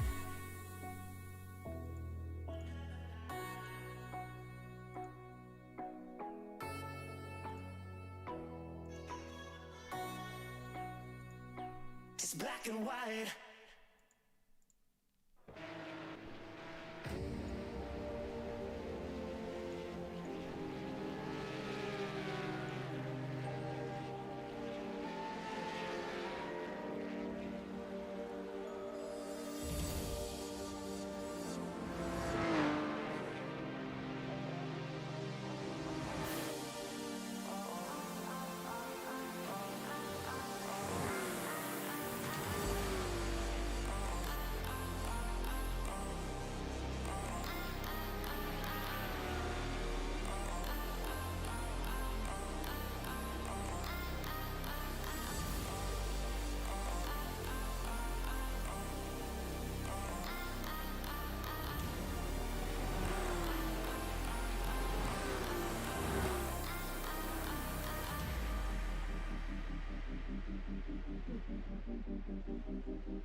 Hello everybody, Chaz Draycott and Peter MacKay back with you then for the Pro Class here in the Porsche Club GB Sim Racing Championship from Donington Park. We have 2 more races coming up for you now. It's going to be an absolutely corking way to round the night, as we have had many times before. Peter, we've been treated once again to a wonderful couple of races in the club class, so much going on there, and I think we're going to get the same again here because, you know, we can argue that, you know, while these drivers are usually the quicker ones, you know, they're still as unpredictable sometimes, I'd say.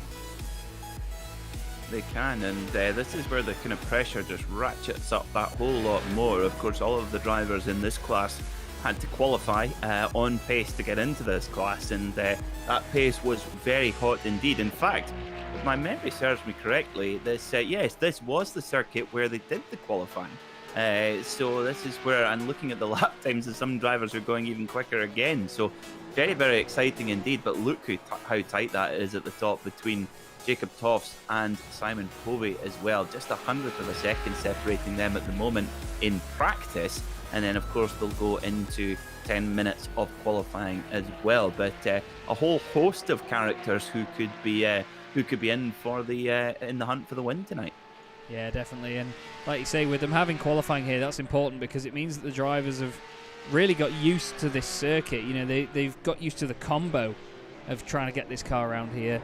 It takes you a while, but when you get just used to where the bumps are and the rises, where the car wants to step out, where you might need to just do a little bit of corrective oversteer, it's just so it's like second nature when you get back to a circuit where you've had so much time in a car. You know, you just get used to it again. I mean, if you put me in a Ferrari around Daytona, or, you know, if you put me in the good old Z4 around Bathurst where I've done the endurance races before, I'll know where the car's going to step out and how to make it behave at certain bits, and it doesn't ever leave you. It's like riding a bike. You just get this memory again of when you get back out there. So I'm intrigued to see what happens here. This is Christian Scheruter, who has got the wonderful Brawn livery on his Porsche, of course, mimicking his real life car, isn't it really, that he drives, which is always good to see. We've got Mark Johnson out. Whoa! Just getting out of the way of Matt Dorrington there. Of course, Midas Simulations. He's doing a smashing job this season as well, is Matt. Austin Greaterex, who is out there, has gone round to his dad's to use his rig. Because Austin's own rig is in storage. Now, there's a story, and probably a racing driver excuse lined up already, you could say, Peter. Yeah, and I bet it's still got the wrong gearbox on it as well. God's sake. Funnily enough, I was chatting to Christian Zeruta straight into the wall. He's going for it. I was chatting to Cooper McNeil earlier, who of course won the Sebring 12 Hours at the weekend for Porsche, and he's got 2 kind of daily drivers in Chicago. If it's winter and it's snowing, he has a Ford Raptor pickup truck, and when the weather's a bit better, a manual Porsche 911 GT3. With the proper gearbox. Yeah, proper gearbox. Proper gearbox, yeah. You've got to have a manual. You've got to have a manual. No man has made me... There is only one choice. Yes. No man has made me appreciate manual gearboxes more than Chris Harris. Of course, the well-known for being a Top Gear presenter, which I think is wrong. He should be known for being the fantastic racing driver that he has been. And, you know, he's competed in many levels, and he competed in Blancpain for a very long time. You know, there's wonderful videos that he's produced of him competing in that, especially the Team Parker entry, Bentley, in the Spa 24 Hour. But, you know, manual gearboxes, they're becoming rarer and rarer as time goes on. And, you know, while it is nice to have flappy paddles and a DSG gearbox for ease of use, it's just... Yeah, nothing beats a good old stick shift. You know, you do it yourself. You feel what the car's doing. You have full control over it, you'd hope. Is this practice starts from some of these boys? Yes. Yes, it is. Christian Zeruta. Yes, it is indeed, yeah. And the thing is, you never know with iRacing. Sometimes the track state and the track temperature can evolve quite quickly. And actually, I always find, Chaz, the track temperature often goes up more than it goes down in qualifying sessions for some reason. Just seems to be a bit of a theme. I don't know why, but there is a lot to be said about getting out there and getting your laps in and getting them done, especially in a qualifying session, and just going and getting on with it, because it can often play in your favour. Oh my word! That's not in Chris Byram's favour. That's That's a big off. Chris Akabusi tracksuit car. Yeah, I was half expecting him to hit a wall there, but because of where the camera was. In fairness, though, that was a big off, and he was lucky not to hit anything at all. Let's have a look. This is how easy it is to do, everybody. Catches the grass, upsets the car a tiny bit. He kept his foot in it, bless him, but look at that. That's a wild old ride up there. And to be fair, it's good practice as a way of keeping the car off the road when he does come back down the hill, isn't it, really? Tries to J-turn it. Not really going to work. Oh, biff. Does hit the wall. And now, this is a practice start. That didn't look like the most comprehensive of practice starts to me. But they do have an updated way of getting off the line, these Porsches. And I've heard that you can actually harm the clutches on them and not get a good getaway. You can, yes, absolutely. You can. Now back to Bombardier. Mark Johnson. Yes. Now I've lost. Lost Sessions just ended, so they've all just disappeared. We will get Mark Johnson back though. Here he is, sat in the pit lane. Bombardier. He's just going to get going now. And as we know, the drivers have been... So there was a little bit of discussion with the drivers before the season whether they were going to allow the very much grey area brake dragging technique, which drivers in the Porsche Tag Heuer Esports Super Cup spend, and I'm not joking, 8 hours a day practicing, which sounds like purgatory to me, practicing dragging along at 5 miles an hour. Anyway, they said, they were saying, will it be allowed, will it not? And there's not really any. It's a tough to be policed.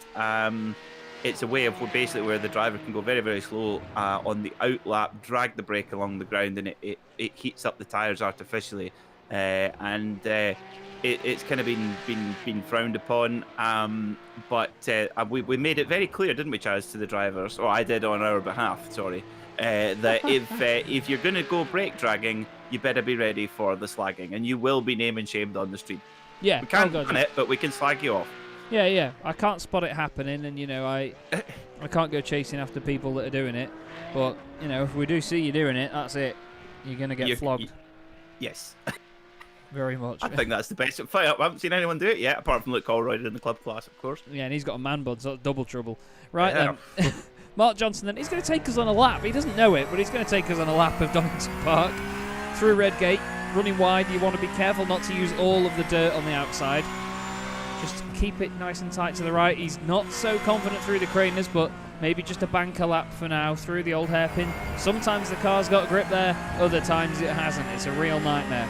Up the hill towards McLean's. Long run up here. Maybe just touch the curb on the right to make sure you've used all the road. Try and straight line it as much as you can. Smooth on the brakes. It's like a double apex with the way the curb straightens up in the middle. Uses quite a bit of curb on the exit. Now copies. Use curb on the right. Open the corner up as much as you can. Don't worry if you run wide. You can take so many different lines on the exit there that it's like a catalogue. You don't really need to worry too much. Now hard on the throttle where the Dunlop bridge used to be. F. Into Goddard's. Big bit of curb on the right. Try to avoid the curb on the left. Straighten the car up as it goes over the elevation change, and that is a lap of Donington National Circuit, a very short circuit indeed, and Johnson does a 107.76. Simon Povey, though, well, he was a star at Laguna Seca, wasn't he, Peter, and he's a star again now. 106.5, 4/10, nearly half a second clear of everybody else. Very impressive indeed from Simon Povey, and do you know why he's going so fast, Chaz? It's because he, on our recommendation, he bought some Sacred Coffee. So clearly he's had a double shot of Wellington Blend Sacred Coffee, and look at the results. It speaks for itself. It does indeed. He's head and shoulders above everybody else. Even Gary Tall is unbelievable. But, Gary's another driver that's been very fast indeed. Austin Greatorex is up there as well. Who hasn't put a lap in yet? Dorrington, Byram, Tofts and Rieger and Kershaw. They're the drivers that haven't put laps in yet. Caravan Cole's down in 12th place at the minute. He really needs to get the tow hook out. But to be fair, I think a lot of those laps that we've seen there are going to be banker laps, you know. These guys won't try and push it too much in the first one. They just want to get one in. Elia improves. Look at that. Harpham, Bathy and Baxter Jones change around the top 5. Harpham going second fastest in the Momo car. That must be what it is. Simon Pope. That's worth 310s easy. The Yeah. Momo livery. Yeah. The thing is, getting that tire temperature getting your tire temperature up, I'll start that again. Very, very important. And I think that's just taking those, as Austin's off, that'll be because it's his dad's rig doesn't suit him, obviously. Yeah, you kind of got to get the tires up to temperature and get them working. So it's a good opportunity just to take some easy laps, put some bankers in, and kind of build up to a lap time, which actually, cold tires or not, is kind of the best way to do it, isn't it? You just incrementally notch the pace up bit by bit by bit, yeah, and then go faster and faster. The only thing you have to worry about, maybe, it's probably too short a qualifying session to worry about it, but if the track temperature goes up too much, it can get a little bit greasier. But I don't think the drivers will need to worry about that today too much. Stuart Clark has a massive moment. Hang on to it. Yes! Keep it going, and that's good. That doesn't mean he doesn't have to go back into pit lane and get put and have to start on cold boots again. He's other way, yep. And that's quite important. You don't want to. Gary Tall, back on Gary Tall. No, he was stopping, I think, to do practice start. Yeah, he's done both. He's done his laps. He's done 3 laps now, so he's doing practice starts. But yeah, good. Luke has asked in chat, when did accelerating and then braking classes brake dragging? It must have just been when we caught you, Luke. You must have just stopped and then got going again, because it did look like a very, very must slow have been the bit when you were crawling around at walking pace with the brake lights on. Yeah. This is a wonderful looking car, isn't it? That's mega. Designed by Bryce, I still can't remember his second name, but what a gorgeous livery that thing is. Absolutely stunning stuff.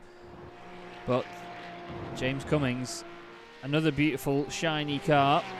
He's always had interesting liveries as James Cummings. He's 8th at the moment. Not too far off the top spot. It's so close, isn't it? I mean, we've not even got a second covering the top 15 at the moment. Mark Johnson in the Bombardier car. He's now 16th. Who's that that's improved? Jacob Toft's the second.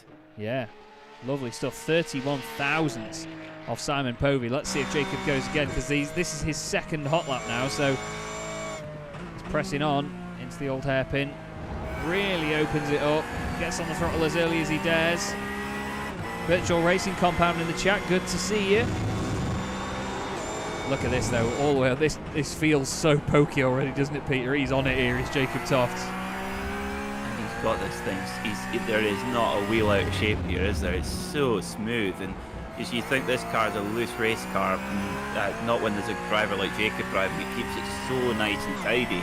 And tidy equals fast. And down into, I tell you what, I think this could be a very quick lap indeed. Look at the amount of road he's using on the entry to the corner here. Opens it right up, hops over the curbs, back on the power. This could be very, very good indeed. Hopefully hasn't had any track limits. Didn't see any. Certainly shouldn't be. Is this? There you go. 106.458. Nudges out Povey by 4. Oh, just improves by the tiniest bit, but that is enough for pole. But Matt Dorrington's still on a lap. That was just wonderful stuff, wasn't it? Like you say, used all of the road. Really opened up the circuit. We've got Matt Dorrington doing the same. And that's the thing, you take the risks of doing that in this car, you know, it's so unstable, but then you've still got the risk of going off track limits as well, you know. These guys really do know those limits. Now, those guys have actually tucked in quite a lot on the exit of Coppice. I don't always see the benefit in doing it, because you can take a wider line and keep your speed up, but these guys clearly knowing that in qualifying at least, it's better to do that. They're not taking any curb there, nicely straightened up on the exit. Another good lap by Matt Dorrington. Currently sits 6th with a 106.8. Crosses the line. 106.6. And that tiny difference is what puts him up to 3rd place. Couple of rows. That's massive. That means he's right up there with the very fastest. With Tofts and Povey, he'll be able to get away with those guys. And, it's Jacob. Oh, my word. Jacob Toft just makes sure. And, wow, that's a That's naughty. Rapid lap time. That is, yes, that is. That's. Do you know what? He was already on pole, but that's just a way for just to get into the head of your competitors. That's that little bit more. They're probably scratching their head, going, okay, yeah, right. Let's see what we can do about that. You know what that was, Peter? That was poggers. Does that classify it as poggers? Yeah, that would definitely okay. classify as poggers. For those that don't know what poggers is, I'm not going to take long enough to explain, but yeah, it means good, basically, like skills. Nice one. Chris Byram, when he's not being distracted by his own livery, he's 18th at the moment. Dorrington goes second fastest, 1:06.444. Just beats Povey at the death.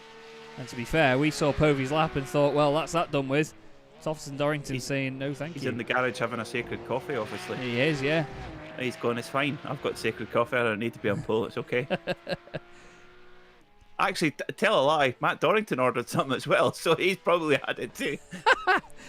Well, if you want to go fast, Drink get sacred sacred coffee. Yeah, drink sacred coffee.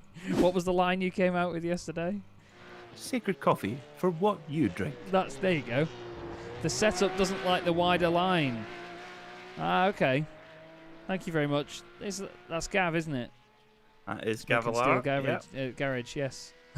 Although there you are, that would have been a good name for it. Smoking Steel Gavage.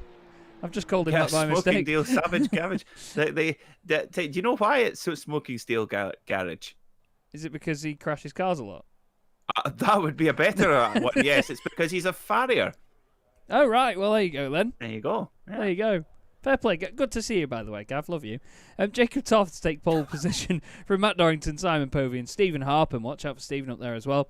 Gary Tall with Mark Baxter-Jones on row 3. Then it's Dan Bathy and Kristen Saruta with Carl Sharkey and James Cummings on row 5. Austin Greater X is then alongside Ben Simpson with Matt Camilio and Johnny Elia on the 7th row. Paul Rieger then lines up alongside Pete O'Connor with Mark Johnson and Chris Byram on row 9. Stuart Clark and Mark Bowe round out your 20 with Byron Crawford, Chris Bowie, Stephen Kershaw and Colin Wynn behind, with Bernie himself, Mark Phillips, 25th. Well, we're not going to let him live that one down, are we, Peter? He's just playing it cool. Playing it cool is never question the logic of the Bernacle. You never know what he's got up his sleeve. I'm sure he'll have his loyal pooch Ernie sitting watching the racing as well. Ernie and Bernie then from the back Ernie of the grid. And Bernie. Here we go then, round 5 of the PCGB Sim Racing Championship Season 3 Pro Class gets underway. They all fan out down the straight. Looks like Dorrington got a good getaway, but Tofts, of course, holding that inside line. He's not going to lose out much from that, really. Let's face it. We'll have a little scan down the order. Everybody behaving themselves. Yes, indeed. Lovely stuff.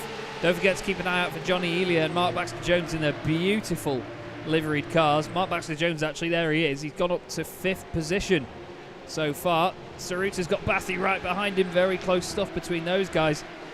Nice tidy start though, Peter. Everybody looking like they just want to try and gain something, but while keeping it nice and reserved.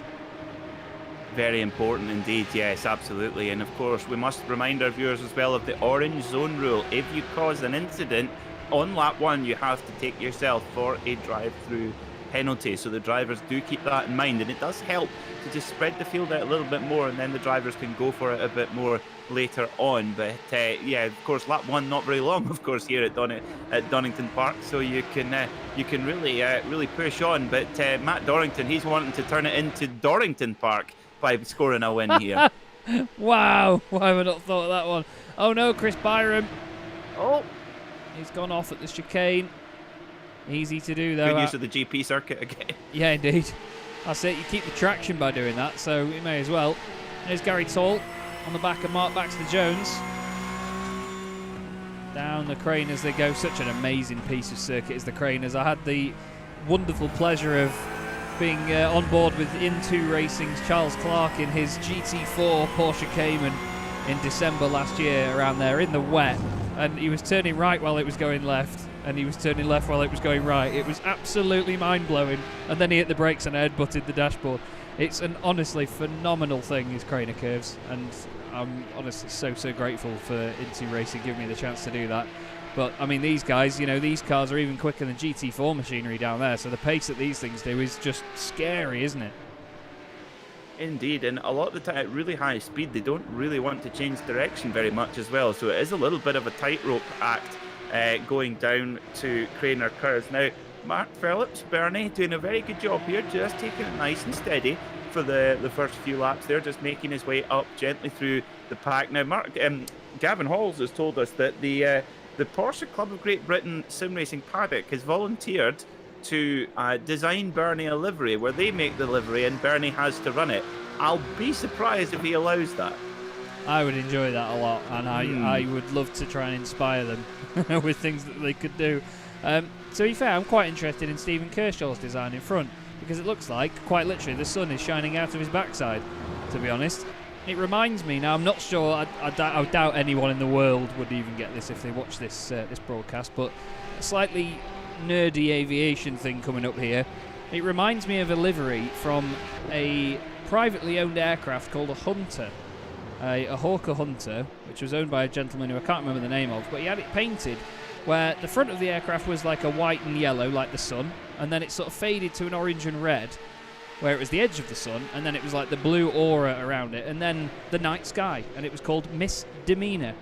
And it was a wonderful looking bit of kit, privately owned. It was an incredible display aircraft, and it looks like Stephen Kershaw's car. Anyway, away from me and my love of planes, Kristen Saruta's currently not loving Redgate because he's getting absolutely mugged here, Peter. Look at all this. Oh, and side by side with the Austin Greatorex, they touch going down the Craner Curves down towards the old hairpin. Looks like Austin Greatorex is just about going to get it done. Dan Badley has a tiny look there, thinks better of it, but this is the battle for the outside of the top 10, and it's fierce. Look at this train of cars. Carl Sharkey right at the front of it in 7th position overall. Wow, look at that. So just one tiny mistake and you will be engulfed by your rivals. Now, I want to talk about Mark Bowe in 20th position while we have a brief moment. Now, Mark, of course, running this beautiful Springbok livery with the green and gold of the South African rugby team. And you'll see a little S on the car, which looks like the Senna logo, but it's actually the logo of Mark's film production company. And he was telling me earlier that he's doing a documentary about the new Praga R1, which we're racing in Britcar this year. So it's kind of like a fly on the wall documentary kind of idea. And also with now forgive me, their name is forget me, Charlie Martin. Correct, my apologies. Charlie Martin, who will also be a full-length documentary about her as well. So, awesome. Very cool. So Mark was telling me about that, and he says, I don't know if that would be relevant. I said, absolutely, that's wonderful. So there you go. That's what Mark's going to be busy with this season. I had the pleasure of interviewing Charlie Martin for a sim racing broadcast about a More Female Racers series by the Sim Grid over on a set of Corsa Competizione a few months back, and it was absolutely wonderful to speak to Charlie. You know, so much character, and she was just loving explaining her previous ventures. You know, she used to race a Formula Renault car herself over in France. You know, she'd have her full-time job, and then on the weekends drive a Renault Master van with a Formula Renault in the back of it over to France, do some hill climb events, then drive back and go back to the full-time job during the week. It was absolutely inspiring, yeah. As we've had a moment here, Mark Johnson, Chris Byron, I believe. No, sorry, Byron Crawford going off. Manages to recover, but I think we've upset Sergeant Pasture. Oh, we're in trouble. Uh-oh. We are indeed. We were only kidding, look, just kidding, sorry. Don't you worry, mate, we're all good. But Simon Povey on the back of Matt Dorrington, this is an interesting fight that we really wanted to see. And to be fair, I mean, in comparison to what we had at Laguna Seca, I mean, it was quite the stalemate, wasn't it, last time? The pace that they had was just, they just could not match each other. It was only down to the odd mistake, wasn't it, really, that we saw it change. Looks like we've got the same here, while Jacob Tofts just drives off into the distance. Yeah, Jacob, just that tenth of a second is all that's required. And you see Matt Dorrington putting in his best lap time of the race, 106.5. Jacob Toss still does 700th of a second quicker, and just those tiny little margins every single lap are just that little bit of a difference. And you can really tell that that Jacob is he's in his zone, and he's in his comfort zone, if you like, here at Donington Park. Yeah, he's absolutely flying. The gap is only about a second, though. You know, it's not the biggest gap in the world, but even still, he's been able to open it to that sort of margin. Carl Sharkey's got every man and his dog chasing him down at the moment. Austin Greatorex, Kristen Saruta and Dan Bathy all in there. Dan's an interesting one. We expected him to be one of the favourites for the championship this season, but honestly, the level of competition at the front of this field has stepped up a notch once again. And Dan is, well, he's still putting in a lot of hard work to get up there, and one of the best looking cars on the grid. He's actually watching the two Porsche Sport cars not too far ahead. Carl Sharkey and Austin Greatorex have their own little ding-dong into the chicane. We'll have to keep an eye on it, because it looks to me like Greatorex is saying, come on, Carl, get out of the way, I want to go by. Big drift out the chicane. Love that. Proper. Yeah, that's what we like to see. And Carl's probably thinking, wait, maybe I should put my tow hook on the other side of the car. And, oh, look at that. Just shows you that car, just asking for the power ever so slightly. The tail just sort of wiggles in approval, saying, yeah, let's go. Yeah, that's it. It sort of steps out slightly, but then the traction just arrives at the rear wheels and it just goes. It's brilliant to watch. To be fair, Greatorex is sort of slowly losing Carl at the minute, and he's now got the pressure from Saruta behind him. A little bit of a lock-up from Saruta, though. Now Dan Bathy's on him, and this is the thing. In this Pro Class, it's absolutely savage, isn't it? You know, you do not have a moment's rest. If you make the slightest mistake while you're in a battle trying to chase somebody else, you're going to lose a position most likely, or, you know, at least lose time and drop back to the battle behind you. It's just phenomenal racing. Yeah, it is fantastic, and you can tell the depth of field here is just so high. I mean, we've seen what the top of the club class is like. You think if you can imagine that throughout the field, and even more so, it's amazing. But Mark Bowe moving forward again over the last couple of laps. Mark Phillips in there too as well. Now these guys, of course, Mark Bowe and Mark Phillips, former winners, of course, in the previous seasons. Yeah, that's it. You know, previous championship race winners. They've got plenty of pedigrees to continue to do well. Oh, James Cummings is off, and so too is Ben Simpson in the martini-coloured machine. Gets going again. Bart Daleman in the chat. Good to see you, Bart. He says, how many Audis? No, you don't know what that... Now, Bart. Not now. Bart, just leave that till next time. Just, I don't know. Solid goals, but leave it. Matt Dorrington then still hanging on in second place, then Simon Povey right behind him out the chicane once more. We've just hit the halfway mark in this race, and that has come around unbelievably quickly. But if we change our camera view and go to this is Johnny Elio with Dan Bathy down the inside, and Dan's not pulling out of that one. Down the inside he goes. Lovely stuff from Dan. Great stuff from Johnny to leave him the space. And Peter O'Connor cannot get through at that point. Oh, Matt Camilio. Oh, he's off on the gravel. He's had a spin into the chicane. Let's have a look. Well, he blended in nicely into the gravel trap there. No. I know where you're going with that. To be fair, he did a good job there, because he was much later on the brakes than the car in front, and he, you know, sacrificed his own race rather than having an incident. He chucked it onto the gravel instead, and there's not a lot of drivers that would do that, but you know, it's nice to see it when it does happen, because it's great awareness, isn't it? Good thinking of the better of everybody. Indeed, yeah. Now, it's just occurred to me, Chaz, just seeing Dan Bathy making that amazing move at the final chicane there in the Sacred Coffee car, I've come up with a new idea for a half and half livery. Of course, we have the Jaeger Bull with the Jägermeister on one side and the Red Bull on the other, kind of like the BAR with the Lucky Strike and 555. What about an espresso martini car? Half Sacred Coffee, half martini. How cool would that be? Yeah. You know what? I thought, oh God, what's he going to come up with here? But yeah, no. I like that. I like that. We might have to keep our eyes peeled in case we do see that. As we've got Mark Johnson, Bomber O'Dear at the chicane. Gets it back going again. Just looks like a spin. Doesn't really look like the car's damaged, does it? Seems quite all right panel-wise. I was just going to try and look at this, but it's actually Mark Bowe that's got all the attention behind him here. Stephen Kershaw, Mark Phillips. Stephen Kershaw's another driver that's improved massively, hasn't he, since he joined the championship? He's always been good to watch. And, I mean, he won't mind us saying that, he was one of the backmarkers early on, but to be up in the pro class and fighting with these boys, it's a real sterling effort, isn't it? Indeed it is, yeah, absolutely. To be in the pro class at all is for anybody is a sterling effort. The lap times required to qualify for the pro class, mighty impressive. So yeah, absolutely. And remember at the start of the season, of course, there is a very successful sidecar pairing the sidecar pairing called Stephen Kershaw and Stuart Clark. And of course, we have a Stephen Kershaw and a Stuart Clark in this championship, but it's not the same. They're not sidecar racers.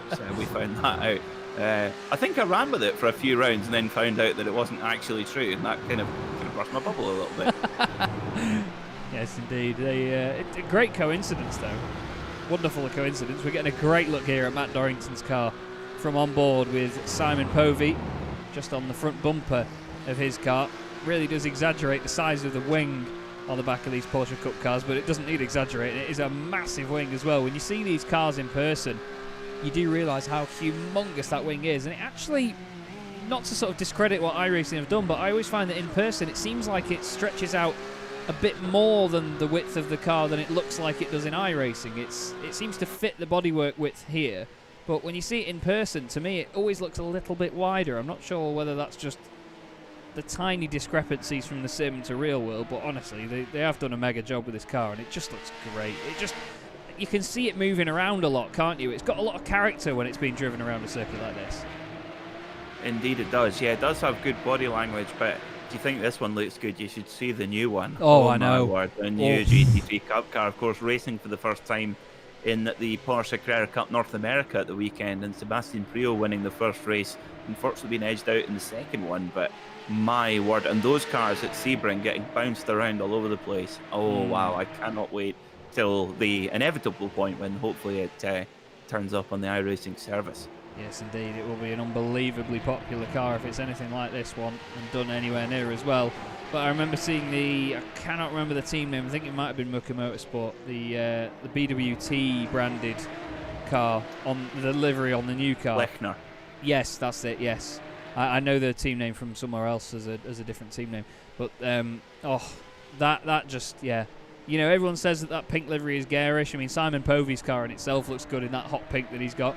But that BWT branding on that car just looks the absolute dogs. It really does. And yeah, the added wide arches and vents and canards and bits all over it, it makes it look like the GT3 equivalent, but you can still tell that it's a sort of different iteration, like it's a one make car, isn't it?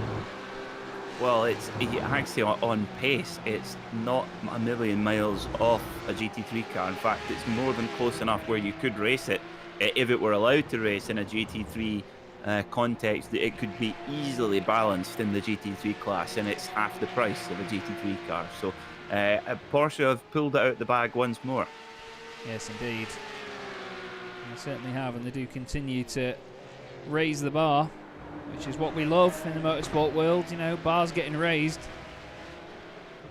because let's face it, you always want the most exciting cars, the most exciting technology, and the most exciting racing, which is what we get here in the PCGB Sim Racing Championship.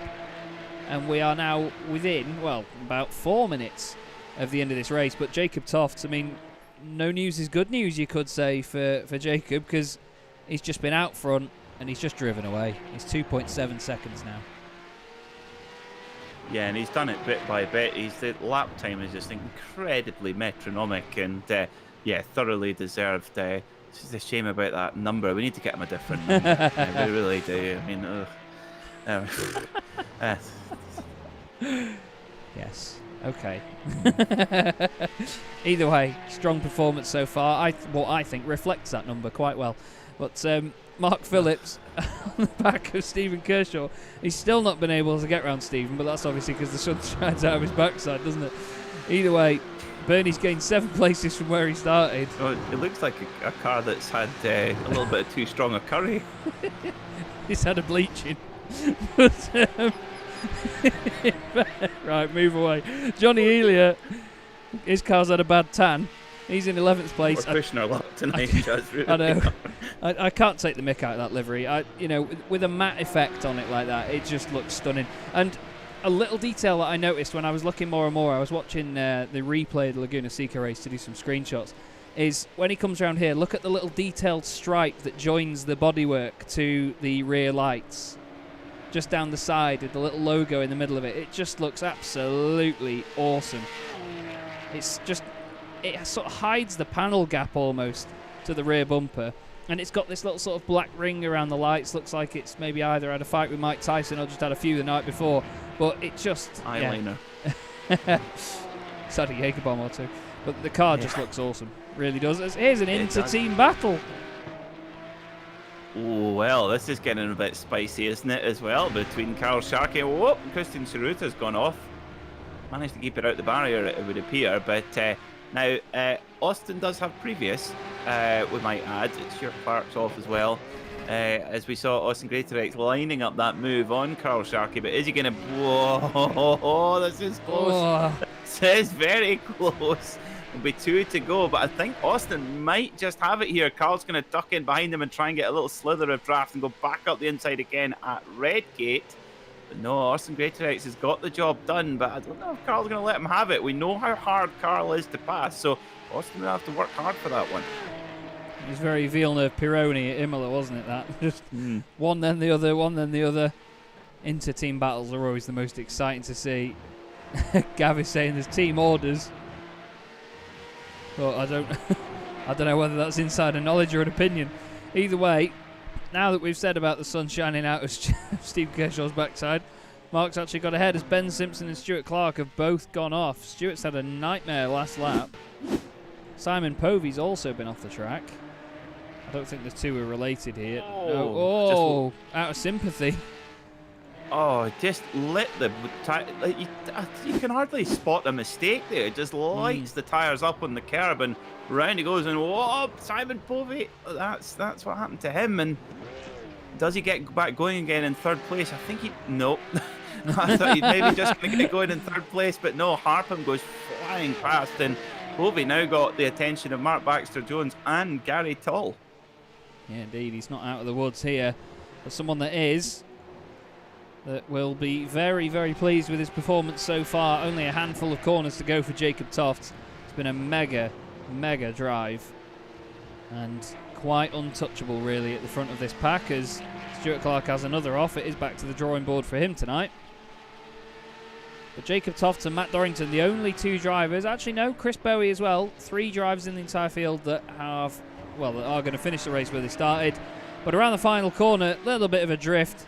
Bit of flamboyance at the end. Jacob Toft takes the win at Donington Park. Beautiful stuff. Matt Dorrington really controlled drive in second place. And Stephen Harpham, right at the death, takes a podium. He'll be very pleased with that. Simon Povey will be very gutted to have finished 4th, but still good points. Baxter-Jones just behind. Austin Greatorex, your biggest mover in the top 10, actually tied with John Elia, who has moved up to 10th place. 4 places gained for him. Peter O'Connor has gained 5. Mark Phillips, Bernie himself, biggest mover in the field here in this race, Peter. He's gained 9 spots at the line. Yeah, brilliant stuff. And as you see, from the right at the back of the pack, Mark Phillips, good drive indeed. And nice and safe as well. Not a mark on that car. And that's important because we must remind our viewers, of course, as well, Chaz, that the safest and most consistent driver get to have a run in Angus Archer's real world Porsche racing car. The most generous prize I think I've ever heard this side of the National Lottery. Yeah, indeed. It's an absolutely wonderful prize and something that these guys will have in the back of their mind the whole way around, just to make sure that they are safe and they are consistent. Because I think, again, it's a good thing to have a reward for that, because it shows driver development. It's all good being able to say, I've taken a 1.5 seconds off my lap time around here, but if you can't do that consistently, then you've got to question whether the actual driver development is there. If you can go out and do laps that are 1.5 seconds quicker time after time, then, that shows a whole lot more. And if you can do it cleanly as well, you're not spinning the car and sliding about all the time. If you can do that cleanly and just show that you have consistent pace like that, then it makes a world of difference, doesn't it? And it really shows that you've taken any feedback on board and you have become the overall better driver. Indeed, yeah, that is it. It's all about that improvement. What is it they call it? Now there was a word that they used in British cycling. It was it the culmination of marginal gains or some boring chat like that. But basically, every little bit counts. Oh yeah, you mean the Tesco slogan? I guess that's maybe where they got it from. Yeah. For anyone that doesn't know, the Tesco slogan is "Every little helps."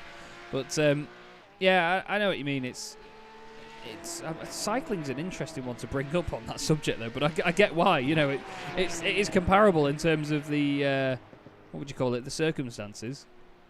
But yeah, they just those just every little fine detail, if you like. You know, it's actually while the drivers are in warm up, this is a good one. Of course, we've got a couple of the Michelin liveries out there, and of course these cars running a Michelin tyre, which of course is nowhere near as good as Pirelli, the official tyre of the Porsche Club of Great Britain. So do not fit Michelin, fit Pirelli. But anyway, story about, of course, the Michelin Man, very, very much the famous Michelin Man, Mr. Bibendum. And, excuse me, there, at the 2008 Sebring 12 Hours, Roger Penske was very, very nervous because his two Porsche Spiders had a great chance to go and beat the LMP1 Audis with an LMP2 car, which was really unheard of. And he was pretty nervous, but Porsche, being at a factory effort, Porsche had made sure that there was a Michelin tyre engineer who was dedicated to the team, and the car actually had bespoke tyres from Michelin. And of course, the Sebring 12 Hour, the whole front straight is just full of people before the race, and all the mechanics are circled around the car to try and protect it from being touched or damaged or whatever. And Roger Penske, of course, this guy's a multi-billionaire and team owner, and he is so hands-on. He's got his fire suit on, and he wants to have one little final check of the tyre pressures. And he tries to find somebody to help him with this, and he just points at this mechanic standing there, and he goes, "You!" And he goes, yes, Mr. Penske. He says, "Where's the Michelin Man?" Because he couldn't find the Michelin tyre technician. He goes, "Where's the Michelin Man?" And he goes, "Yeah, he's behind you." And Roger Penske turns around, and here's Mr. Bibendum dancing up and down, shaking hands with people, having his picture taken. And Roger Penske turns around, gives this guy the look of death, and says, "Not that Michelin Man, you idiot." Well, they called him that. You've got to love it. I just want to point out now. Obviously, we understand that, you know, Peter and I have falsely accused Luke of brake dragging. He tried to have one over me on He tried to have one over on me here because he said, "How was this brake dragging, Chaz? Look at the video." And then he sent me a link, but fortunately I saw the message in time and saw the preview for this. What I'm going to do, Peter won't hear this I don't think, but what I'm going to do is I'm just going to click the link and open it just so you can all hear what it is, to follow on with a joke that I made a few weeks ago. Because if some of you remember, I said that there was something to do with like, oh, watch this, you know, what a performance or something like that. And I sent a link to the chat, which was Rick Astley, Never Gonna Give You Up. And I had a few people off with that. And Lucas just tried to get me back there. But unfortunately, Discord shows you a preview of what the URL is going to point you at before you click on it. But you got rid of it in good time, so, you know, nice try, Luke. Either way, I'm very excited for this final race of the night, Peter. I can't believe that we've had 3 races fly by that quickly, but I suppose it's Donington, and as I said at the top of the broadcast, it's such an underrated circuit. The racing you see here is just phenomenal. Yeah, there is, and isn't it great that we've managed to establish that that Luke Kilroyd was not brake dragging. He did qualify honestly, but he still does have a man bun, and that is worth pointing out. We love you, Luke. Your sportsmanship. Honestly, he's such a great sport, is Luke. With everything. Who was he punted off in race 2? I can't remember. Oh yeah.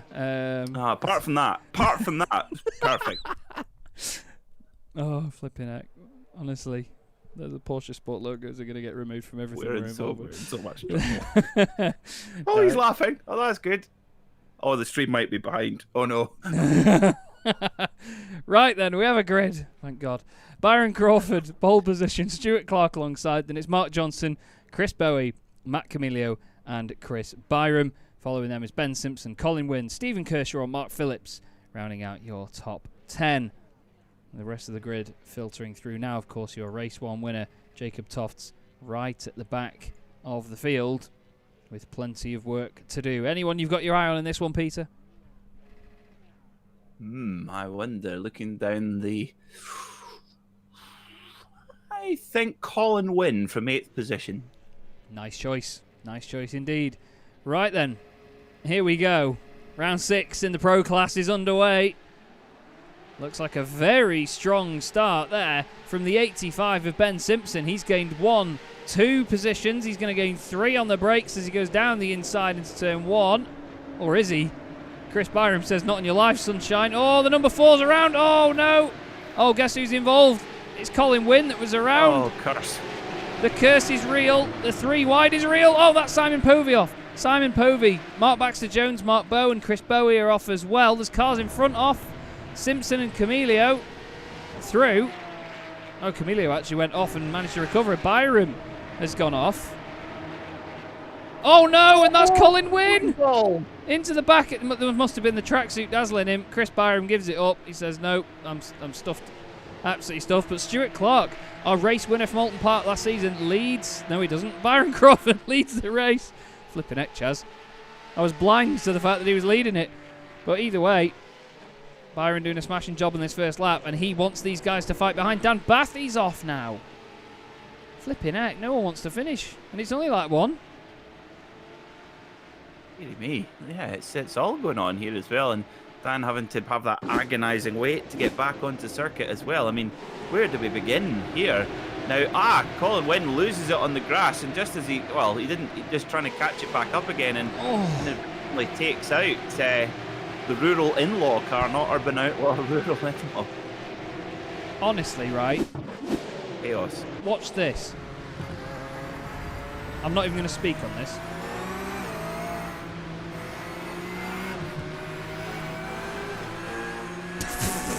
That's got the red Steve parting for lost and gate wrecks there. We had the same as well for this man who has gained 11 spots in 2 laps, Gary Toll. He's got Dorrington on his left. How Johnny Elia stayed on the road, I don't know. It's me, if you want to get served at the bar, follow Austin Greatrex. Oh my God. I held my breath even watching that back a second time. Flipping heck. But Gary Toll is not the biggest mover in the field, actually. Matt Dorrington is. He's gained 12 places in 2 laps from 24th on the grid. He's already halfway up the order. Incredible stuff from Matt Dorrington. Greatrex sideways behind him. Peter O'Connor's going into the pits for some reason. Not quite sure what's caused that. Maybe orange zone drive-through, maybe? Yeah, potentially. And Stephen Kershaw's going to be sick of looking back and seeing Mark Phillips shining away behind him. Baxter-Jones does the fastest lap of the race, but I don't really think that counts for too much at the moment. The field is that bunched up and there's people trying to sort out where they are. They really, anyone can just, well, look at that. Bathy has done a 107.2. We'll have to see what the leaders can do as it spreads out, but wow. Fantastically interesting first couple of laps. So much going on. I love these gearbox shots. Really do. These cars just look so good when they're all chasing one another as well. Especially around somewhere like Donington. Oh, yeah. Yeah, 4-litre flat 6, proper engine. 500, well, in this case, 485 horsepower. Interesting, the road car actually has a little bit more power, which is quite interesting. But the new 911 Cup car, the 992 generation, is over 500 horsepower. So it's and quite a bit lighter, and with a wide body as well. So yeah, no surprise, the new one's quite a bit quicker. Yeah, indeed, a very, very pokey bit of kit. And I mean, for context, a lot of GT3 cars are usually 500 horsepower and just a bit more. You know, they're usually about 510, 520. Remember at the Nürburgring 24 Hours last year, I was surprised to see the Mercedes had like 15 horsepower more than the Audi. Oh, Dan Bathy's got it wrong and he's put it in the wall hard. And I think that was, the straw that broke the camel's back there, I'm afraid. But yeah, GT3 cars, I mean, with their balance of performance, you know, different amounts of power, they're usually around the 500 mark. So I'm not surprised that the new Cup car is fast. I've actually seen GT3 cars be overtaken by these Cup cars in a straight line. You know, they've not got the same sort of aero, but they are so fast in a straight line, these things. Well, what was interesting actually as well when we saw them at Sebring. Oh my word! Oh, that's unceremonious. Oh, careful! Oh, that was goodness me! Harpham, chaos! Yeah, Harpham did catch Ben. I thought Ben got hit there. Oh! Good night, Vienna. That was clumsy by Ben. That very clumsy. You know, you can say yes, he was trying to get off the circuit, but whoever that was that hit him, I think it was Peter O'Connor. Well, as Alan Partridge says, crash, bang, wallop. What a video. That was ouch. That's a shame. But yeah, that was very, very clumsy by Ben. That a little bit silly. You know, he had more circuit to his right than his left, and he went to the right. It's hard to judge that though, based in the sim. But you know, you've still got cars coming, I'm afraid. But the incident in itself, you know, it didn't need to happen. I think it was it Saruta was trying to get through? Oh, Johnny Ely is off now. He's got damage to the rear. I think it was Saruta that was trying to go through, and he just, you know, there was barely a space on the left, and I think it was Ben, wasn't it? He wasn't going to go anywhere. You know, he was never going to get out of the way. So Saruta, there's not a gap there, but he still makes one, and no, it's not on for me. That little bit clumsy there from a few of them. In fairness, you know, you do get it though, don't you? I mean, at the same time, you know, these are all drivers that are trying to win a race. You're trying to gain places wherever you can, find gaps wherever you can. They can be forgiven for going for it, of course, but from what British touring car champions who have done worse. From what we've seen, though, you know, in the series before now, you know, that just was a little bit clumsy in comparison, I'd say. Indeed, yeah, and it wouldn't. The thing also is that the kind of contact model isn't quite there yet, as well as you can get. Sometimes the tiniest of taps can have the most explosive reaction. So that can sometimes be a little bit of the draw to maybe throw a little bit of the devil's advocate in there. But anyway, we're backward to the fight for the top 10. And I tell you what, Carl Sharkey running very strong here as well. It's got Matt Dorrington behind, Greatorex behind Dorrington, and Jacob Toft now on the case. And this is interesting, Chaz, isn't it? Because Dorrington's been really, really good in the race too, of charging through the pack much quicker than his rivals. But bit by bit, the others just take their time to come through. And there's no right or wrong way, it's whatever works for you. But Jacob Toft has done it slightly differently. He's just probably because he knows he's just got that slight edge in pace. He's just taking that little bit more time. We're nowhere near, what are we, 12 and a bit minutes to go? Plenty of time to go. Yeah, for sure. You know, we've got a hell of a lot of the race left to go. So I think this is the stage now where, I mean, I could be very wrong, but this is where it chills out slightly. You know, drivers have a bit more of a stable situation around them. They have people that are still coming through the order, maybe people that are catching them up a little bit faster than they are catching the car in front, or vice versa. You know, you're getting away from people. This is where you've got a bit more time to assess it. Now the field is spread out. You don't need to be as frantic about things all the way through. So we'll keep an eye on what comes of it. I realise we've just had a bit of a frame drop there, I'm afraid. We have just come back. Apologies, everybody, for that. Little blip in the internet there, as we usually get at Chazland. Simon Povey, interestingly enough, is back on this train here, you know, Peter, as Tofts look down the inside of Dorrington. They're still side by side. Oh, there's a car around in front. Oh no, Dorrington. How has Dorrington got through that? He's a Jedi. How on earth? Oh my word. An onboard from Dorrington there would be quite something, because he was very, very... You tell you what, he actually had to move slightly to the left in the entry to the corner to avoid a little bit of a rub from Tofts, and really good eyes up driving there from Dorrington. But actually, the way he then quickly gathered his thoughts and just look at that, he's pulled 10 car lengths from that little incident, and whoa, big wiggle there from Saruta. Bernie's off. Oh dear. Oh God. He'll have no fury for whoever's done that. Oh, I can't watch. My goodness. This is amazing racing. Absolutely stunning stuff from these boys again. Oh, I'm honestly sweating with excitement at this. This is absolutely phenomenal stuff. Look at this now. Grazer X down the inside. Little tap. Saruta keeps it on the circuit. Now it's got James Cummings coming through. Wow. And that damaged Greater X's car quite a bit there, actually. Big hit. Maybe, it was quite a big hit, yeah. Whoa! So that was... And he held on to that one well. I've got to see how Dorrington went about this. So you'll see Gary goes around. Bernie goes right, hits Sharky. That was just, like you say, Jedi. And then Simon Povey had a bit of a ride as well, actually, because he's got 2x2 in front of him. He's been a bit patient. And he has a bit of contact going up the hill here with Greater X. You see Austin hits the brakes. Simon sees a gap. Ready?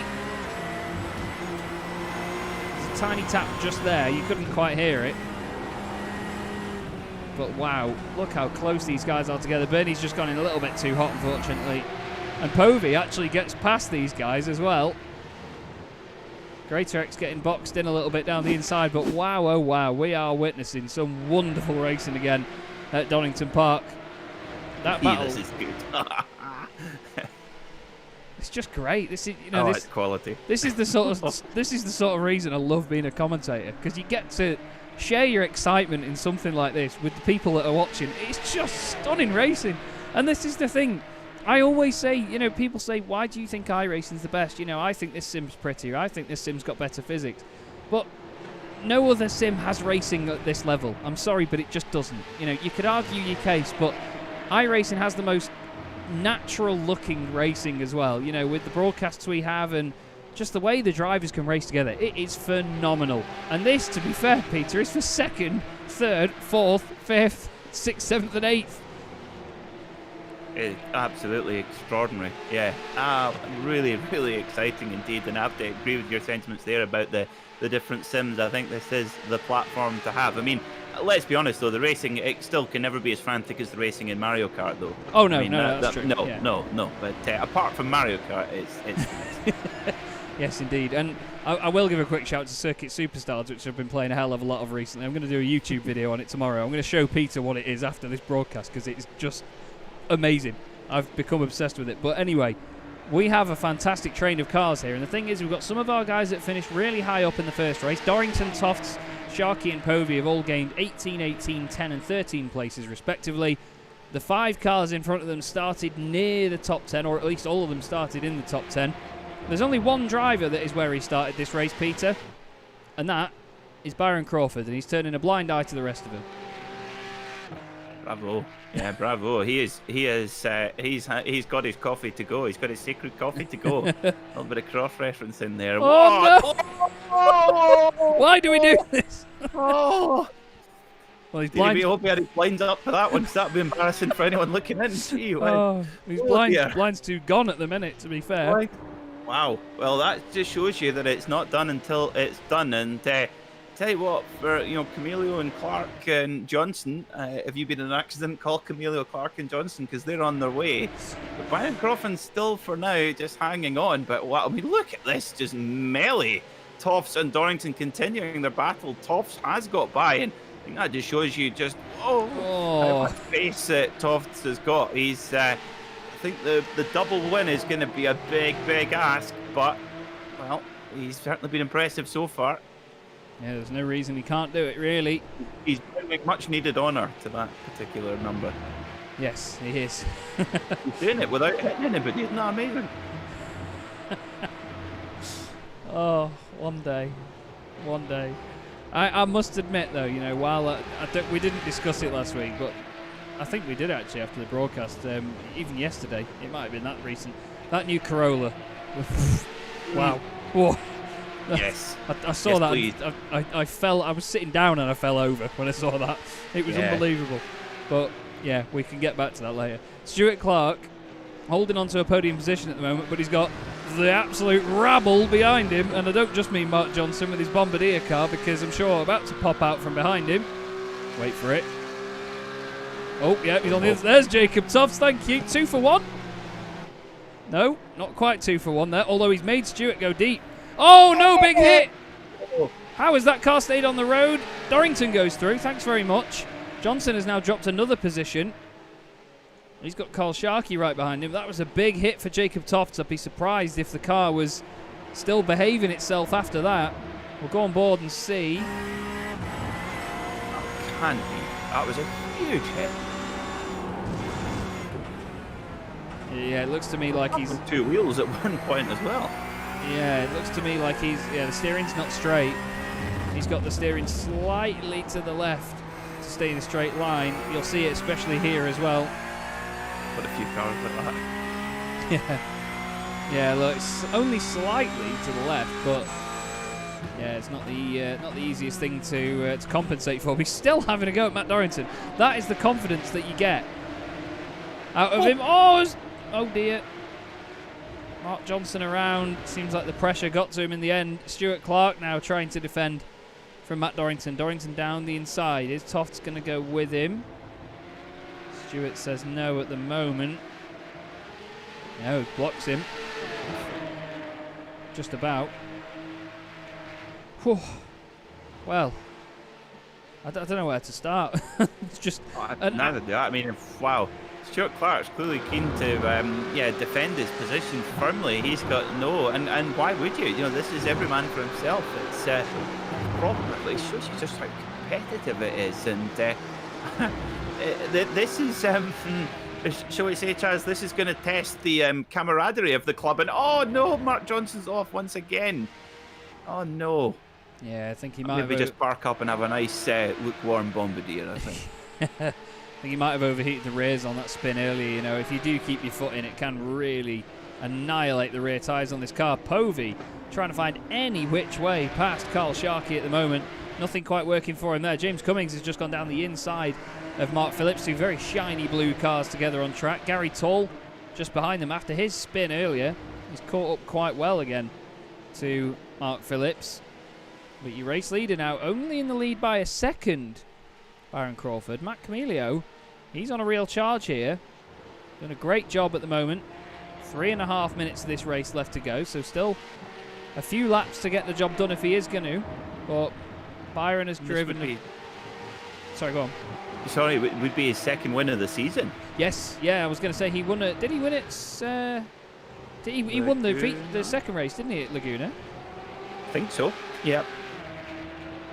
Intriguing to see whether he can get that. But still, phenomenal stuff here. Really enjoyable. Oh, sideways from Carl Sharkey, and again, Povey has to get out of it. Now, where is Kershaw in this? Kershaw's going to get a really good run on the back of them. And indeed he is doing. He even goes over to the right to have a look, just to say, look, I'm here, boys. Oh, here's a big lockup, though. Feisty. He's pushing hard. Couldn't get that with a Pirelli. Whoa!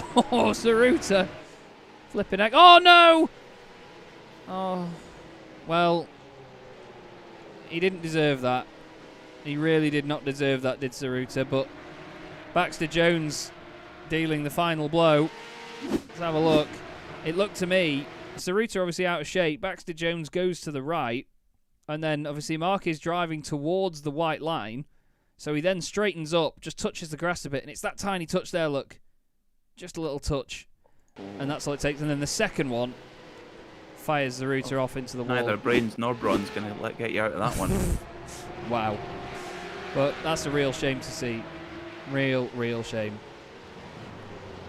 But either way, the race must go on. Simon Povey still all over the back of Carl Sharkey.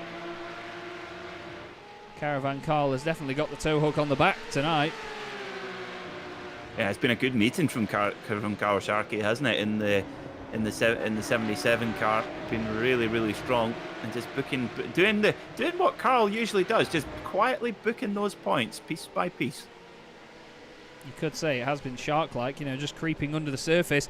Down the inside of Stuart Clark. Clarky and Sharkey. Two good fin issues.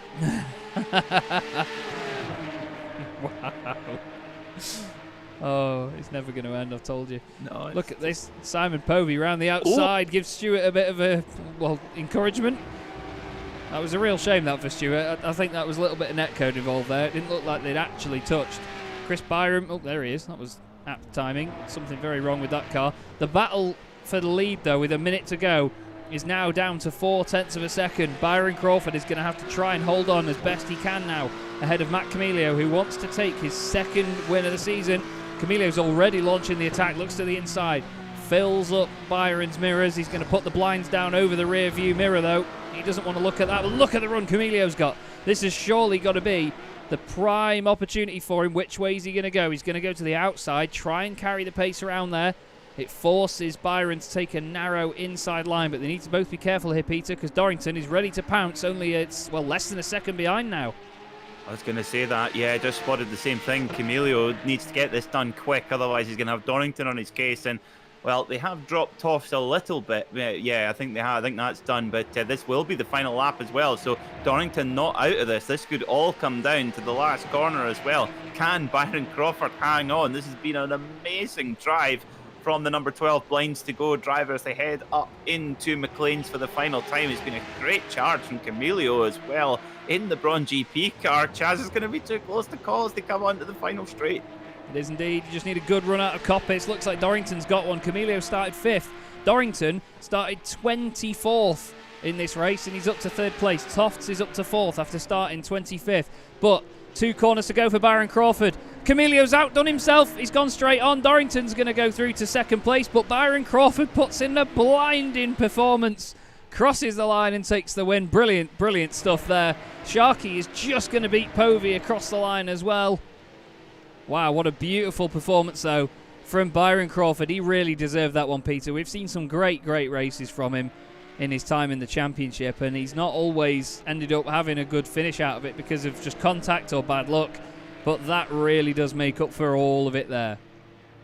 That is just superb from Byron Crawford. You talk about pressure. Camilio was all over him, and he defended fairly. He defended firmly. Matt Donington was all over the case as well. And Byron Crawford, you've got to think, put yourself in his shoes right now. Byron Crawford will be on his in-lap, and he will be going absolutely bananas in his rig. He'll be so pleased. And tell you what, I'm absolutely so made up and so chuffed for Byron Crawford. Now, Chaz, it just occurred to me, we need to keep a tab on how many different winners we have across the club and pro class, because, well, we're about to set, I think this season we're going to set quite a record because we are getting so many different winners already. Brilliant stuff. Yeah, we are. We have been treated to an amazing start to the season.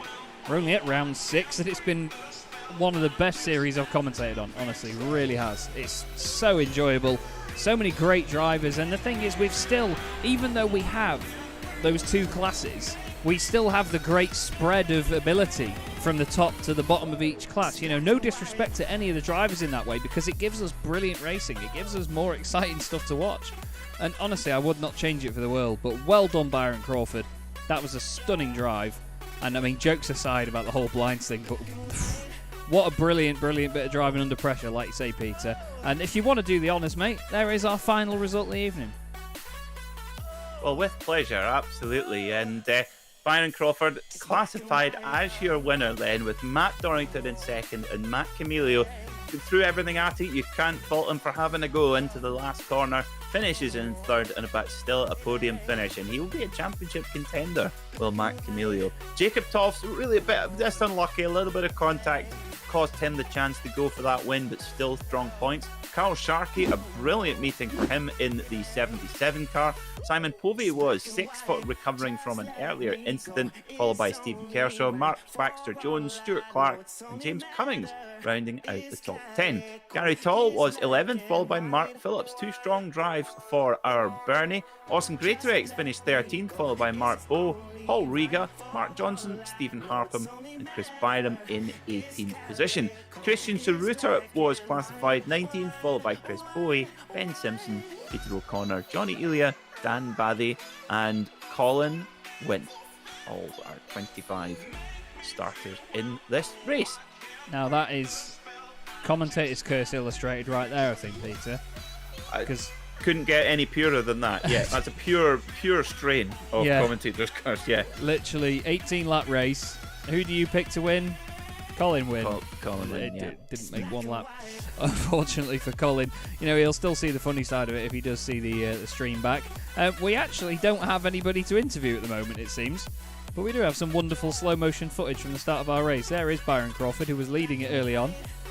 Trying to find somebody who was right in the middle of the pack, but it was so action-packed all the way through there. There was so many wonderful, wonderful battles. Biggest mover in the field was Matt Dorrington, gained 22 spots in that one. Jacob Tofts gained 21. Simon Povey gained 16. And Mark Baxter-Jones, very underrated performance there from Mark Baxter-Jones in the number 8 car just on the right of your shot. He gained 13 places to get up to 8th spot, so that's a really strong drive through the field. So hats off to him and well done. And well done as well to our Race 1 winner and finisher in 4th place despite all that mayhem. Jacob Tofts joins us in the chat. Jacob, you must be over the moon with that, mate. That seemed like, I was going to say it might have looked easy on the outside in Race 1, but we know it isn't. How do you feel? Yeah, I was quite happy with Race 1. I think it went really well, especially considering last round. But I think I could have at least tried to beat Matt in Race 2, but the contact was unfortunate. I don't think it was my fault. So I'll just have to try and do better the next round. Yeah, that's it. The racing is so close in these cars, and while this is still the pro class, and you sometimes get a bit of a stereotype of it being a bit cleaner. There is often contact just because of how these cars behave. They are a right handful. How have you found driving it so far? Have you got a lot of experience in this car and iRacing? Not until recently, no, but it is one of my favourite cars. I just enjoy the challenge of it. And as you see, the racing is so good due to the lack of downforce. Yeah, definitely. Well, I was just saying before, that you see the cars move around and have so much body language and so much character when they're being launched around these circuits. It just seems like some of you guys just have it down. We were on board with one of your qualifying laps that ultimately put you on pole position, and it was just amazing how smooth you were with it. Is there a real trick to it, or is it just be careful on the brakes and the throttle? Mostly smoothness, I'd say, but everything comes with practice. I wouldn't say there's one thing that's made me quicker straight away. It's just doing loads of laps and making sure you put in the hours, and then it all pays off. Yeah, that's it. It's practice after practice always does make the difference. And it seems like that's definitely the case here, mate. But another wonderful evening for you. Is there anything that you think you can do to go for a full-on title charge later in the season? Yeah, I need to stop getting involved in incidents in these reverse grid races. I've not had a clean one yet. Well, fingers crossed you can have a clean one, mate. I also notice your profile picture has a Formula Ford. I assume that's you driving that, so if it is, I'd sort of also assume that you're used to a car that likes to dance around a little bit when you're ragging it about. That's not me yet, that's my dad actually. Oh, right. I've been trying to get my licence, but lockdown stopped all that. Yeah, indeed, it's been much of a pain. Well, fingers crossed you do, mate. It'd be interesting to see what you do in a real car as well. But thank you very much for joining us, and is there anybody you'd like to give a quick shout out to before you go? Yeah, Porsche Sport, My Dash Simulation, Shark E-Bikes, and personally Johnny Moore Watches. And of course you guys. Thanks very much, Jacob. Great to speak to you, mate. Well done. We'll see you soon. Thanks. Cheers. Cracking stuff there, Jacob Tofts. Very, very deserved race winner there. And we have our other very deserving race winner here in the booth with us now, Byron Crawford. Jokes aside all season, mate, about the whole blinds thing, you must be over the moon with that. That was a hell of a race. Yeah, fantastic. Not entirely sure where it came from. Been struggling for pace. Was just very lucky to keep it clean. Had a couple of hairy moments where I nearly chucked myself off the track, but yeah, glad we ran out of laps at the end. It was getting a little bit tight. You can say that again. Peter and I was sweating in the commentary box for you at that point, but I think we caught one of said moments as well. Was that just a case of the pressure of being out front, or was it just trying to push the car as hard as you could? I think it's probably a bit of both. I've just been really struggling with just getting the braking right. I can't seem to slow the car down, or I'm slowing it down too much, and then the next thing it just snaps. So yeah, I had a couple of ones, but just managed to grab it. So yeah, lucky. Well, you call it lucky, we call it fantastic performance, mate. It was awesome. Do you think that going forward this season, if you get a little bit of fortune from the reverse grid, that'll be the first of a couple? Hopefully. It would be nice not to need the fortune of a reverse grid, to be fair. So I seem to be losing pace rather than gaining it. So yeah, I've got a bit of work to do. Indeed, yeah. I mean, to be fair, you and me both, mate. I'd love to be at the front of a grid without a reverse grid, but either way, it was a phenomenal performance. It was a very popular one here in this commentary box, and I'm sure in the entire championship as well, Byron. So honestly, well done from all of us here. Is there anyone you'd like to give a shout out to before you go? Just to my dad, really, because last time you interviewed me, I forgot to give him a shout out on his birthday. So yeah, and he always watches, and he's just texted me to say great win. So Awesome. yeah, just a shout out to my dad. But no, and to you guys, it's great as always, and I shall now go back and watch the broadcasts. That'll be getting saved in a playlist on your YouTube account, won't it? Definitely. That's what Definitely. Love it, Byron. Fantastic to speak to you, mate. Well done, and hats off to your dad for the support as well. We'll see you soon. Nice one. Take care. Thanks, Cheers. guys. Thank you. Bye. Top bloke, Byron Crawford. Really deserved that win, though, didn't he, Peter? That was, I mean, to stay out front like that, you know, people can just say, oh, it's easy, you know, he got put near the front of the grid and drove away. It's never easy when you're out front. You just have this almighty pressure just come over you, don't you? Not that I'd know from often experience. Well, I mean, and at that pace as well. I mean, really, really red hot pace at the front there as well. And then, not only that, you've driven your socks off for 50 minutes or more, and then all of a sudden Matt Donington and Camilio and Jacob Toffs all appear on the scene, and you're like, oh, come on, give me a break. But he resisted the pressure very well, and Brian Crawford thoroughly deserves that win. Really pleased for him. Yeah, he did. It was an absolute corker, wasn't it? We also have another one of our race winners in with us. Tom Slater joins us in the booth. Tom, you must have been really pleased with that first race. I mean, again, as I just said to Byron there, you know, it's never easy, but you made it look a bit easy out there. How did you find it from inside the car? Yeah, it was all right. I tried to make a bit of a gap at the start, just so I could settle down a bit and go steady. I didn't want to race anyone because I knew I'd mess it up somehow. But, yeah. Well, it's a modest approach, but either way, you know, you had the pace to do it, and it just looked like, I always say it looks easy on the outside. We both know how difficult it is to lead from the front because you've got no reference of anybody to chase at that point. Overall, though, I always say this is a fun circuit to drive. It's not the easiest of cars. How did you find it lap after lap getting this thing round here? Yeah, it wasn't too bad. It got a bit more slippy as the time went on, but it was okay.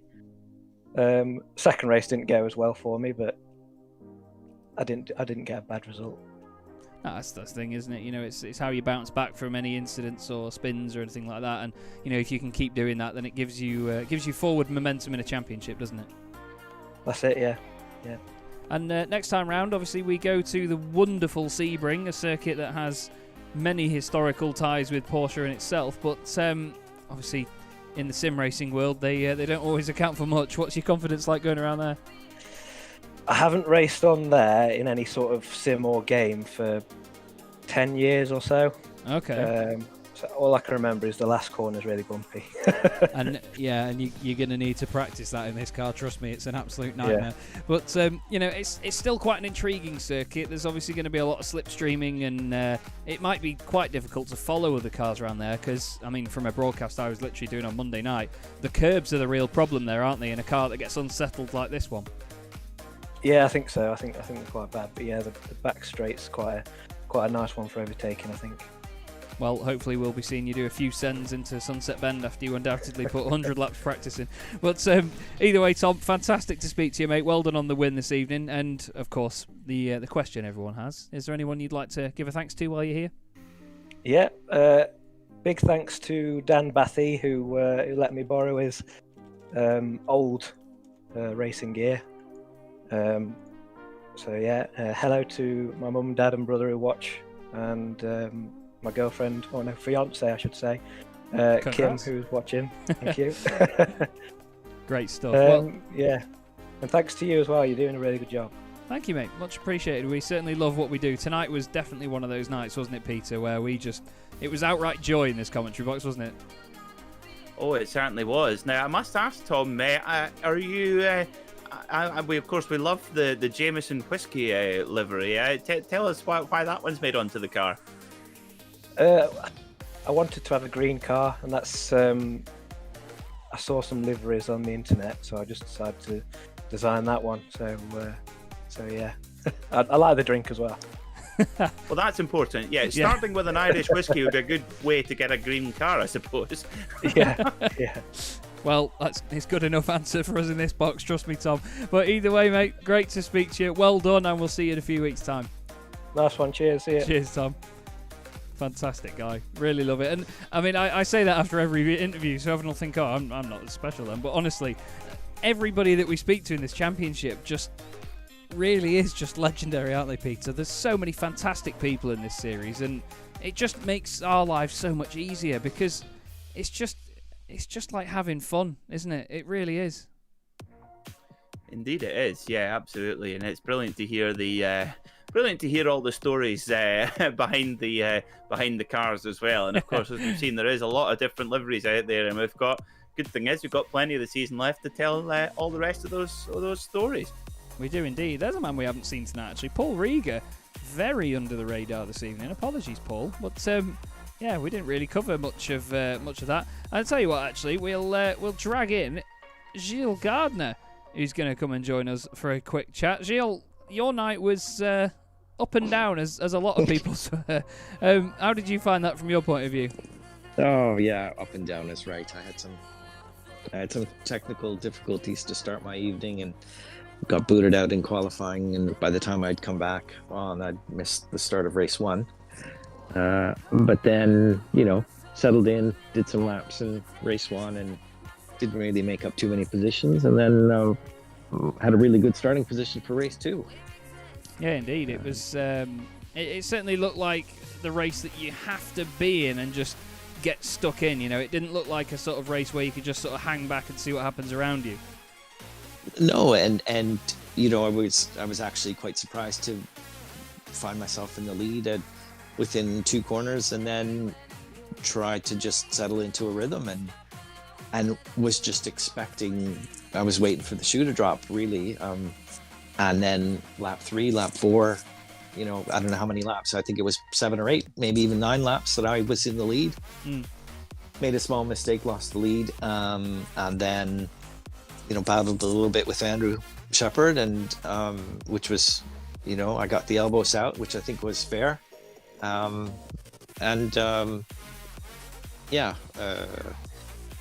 Last half of the last lap to lose it like that, I wasn't too happy with myself, but oh well, character building, good experience to be in the lead. Every race is a learning experience, and I'm sure I'll calm down a lot more by tomorrow and be ready for Sebring in a couple of weeks. Well, to be fair, Gilles, if this is you not calm, I'd like to hear you when you are calm. To be fair to me, you sound calmer than I've ever been in any race, so fair play. But either way, like you say, the character building is a good phrase to use, to be fair, and incidents happen, mistakes happen, and it's good that you're still looking to move forward to the next event. Sebring will be an absolute belter. Is there anything in particular that you're expecting there? Oh, I mean, I love the circuit. It's the bumps are going to be a big challenge. The last corner in particular, but I think there's more passing opportunities with the longer circuit than this evening. I think that's something to look forward to. But you step off line by a meter and it's a completely different character on certain corners. So it's going to be a real challenge. And I think, that's going to be key for me is knowing where certain corners offline you'll be able to take the opportunities if they come. Yeah, definitely. We certainly look forward to it. Peter and I both love that place and expect it to be a real belter of an evening. Thank you very much for jumping in and having a quick chat. Is there anybody that you'd like to just give a shout out to while you're on the stream? Yeah, I'd really like to say many thanks for the support that I've received from the folk in Region 2, Scotland North, the Porsche Club. They've been supporting me and sharing the information about me or racing and kind of getting into the sim racing themselves. So that's been great to get their support and the patience of my family and giving up their internet time for when I have race evenings as well. cracking stuff. Really good to speak to you again, Jill. Thank you very much, mate, and we'll see you in 2 weeks at Sebring. Cheers. Looking forward to it. Thank you, mate. Have a good evening. You Bye too. now. Cheers. Another top guy. You know, they're all so lovely to speak to. You know, honestly, you could line every single driver in the championship up, and I would interview every single one of them, just because they all have their own story to tell, as you said there, Peter. You know, getting the stories involved of why someone's got a livery, you know, how somebody's race went, what happened, why did the car suddenly go straight on, things like that. It just adds to the whole environment, doesn't it? It really does, yeah, absolutely. And it's great to get the guys are so willing to come in and have a chat with us and tell them about their different journeys. And of course, everyone's all on kind of different spots. We've talked to, you know, guys that are looking at getting the real world race license and guys who've just started sim racing. So yeah, we've got the full set here, don't we? We certainly do, mate. We certainly do. And as you've heard, everybody, 2 weeks' time we will be at Sebring for another 4 races, 2 in the club class, 2 in the pro class. But that also means that it's all we've got time for this evening at Donington Park. It's been another fantastic night of racing.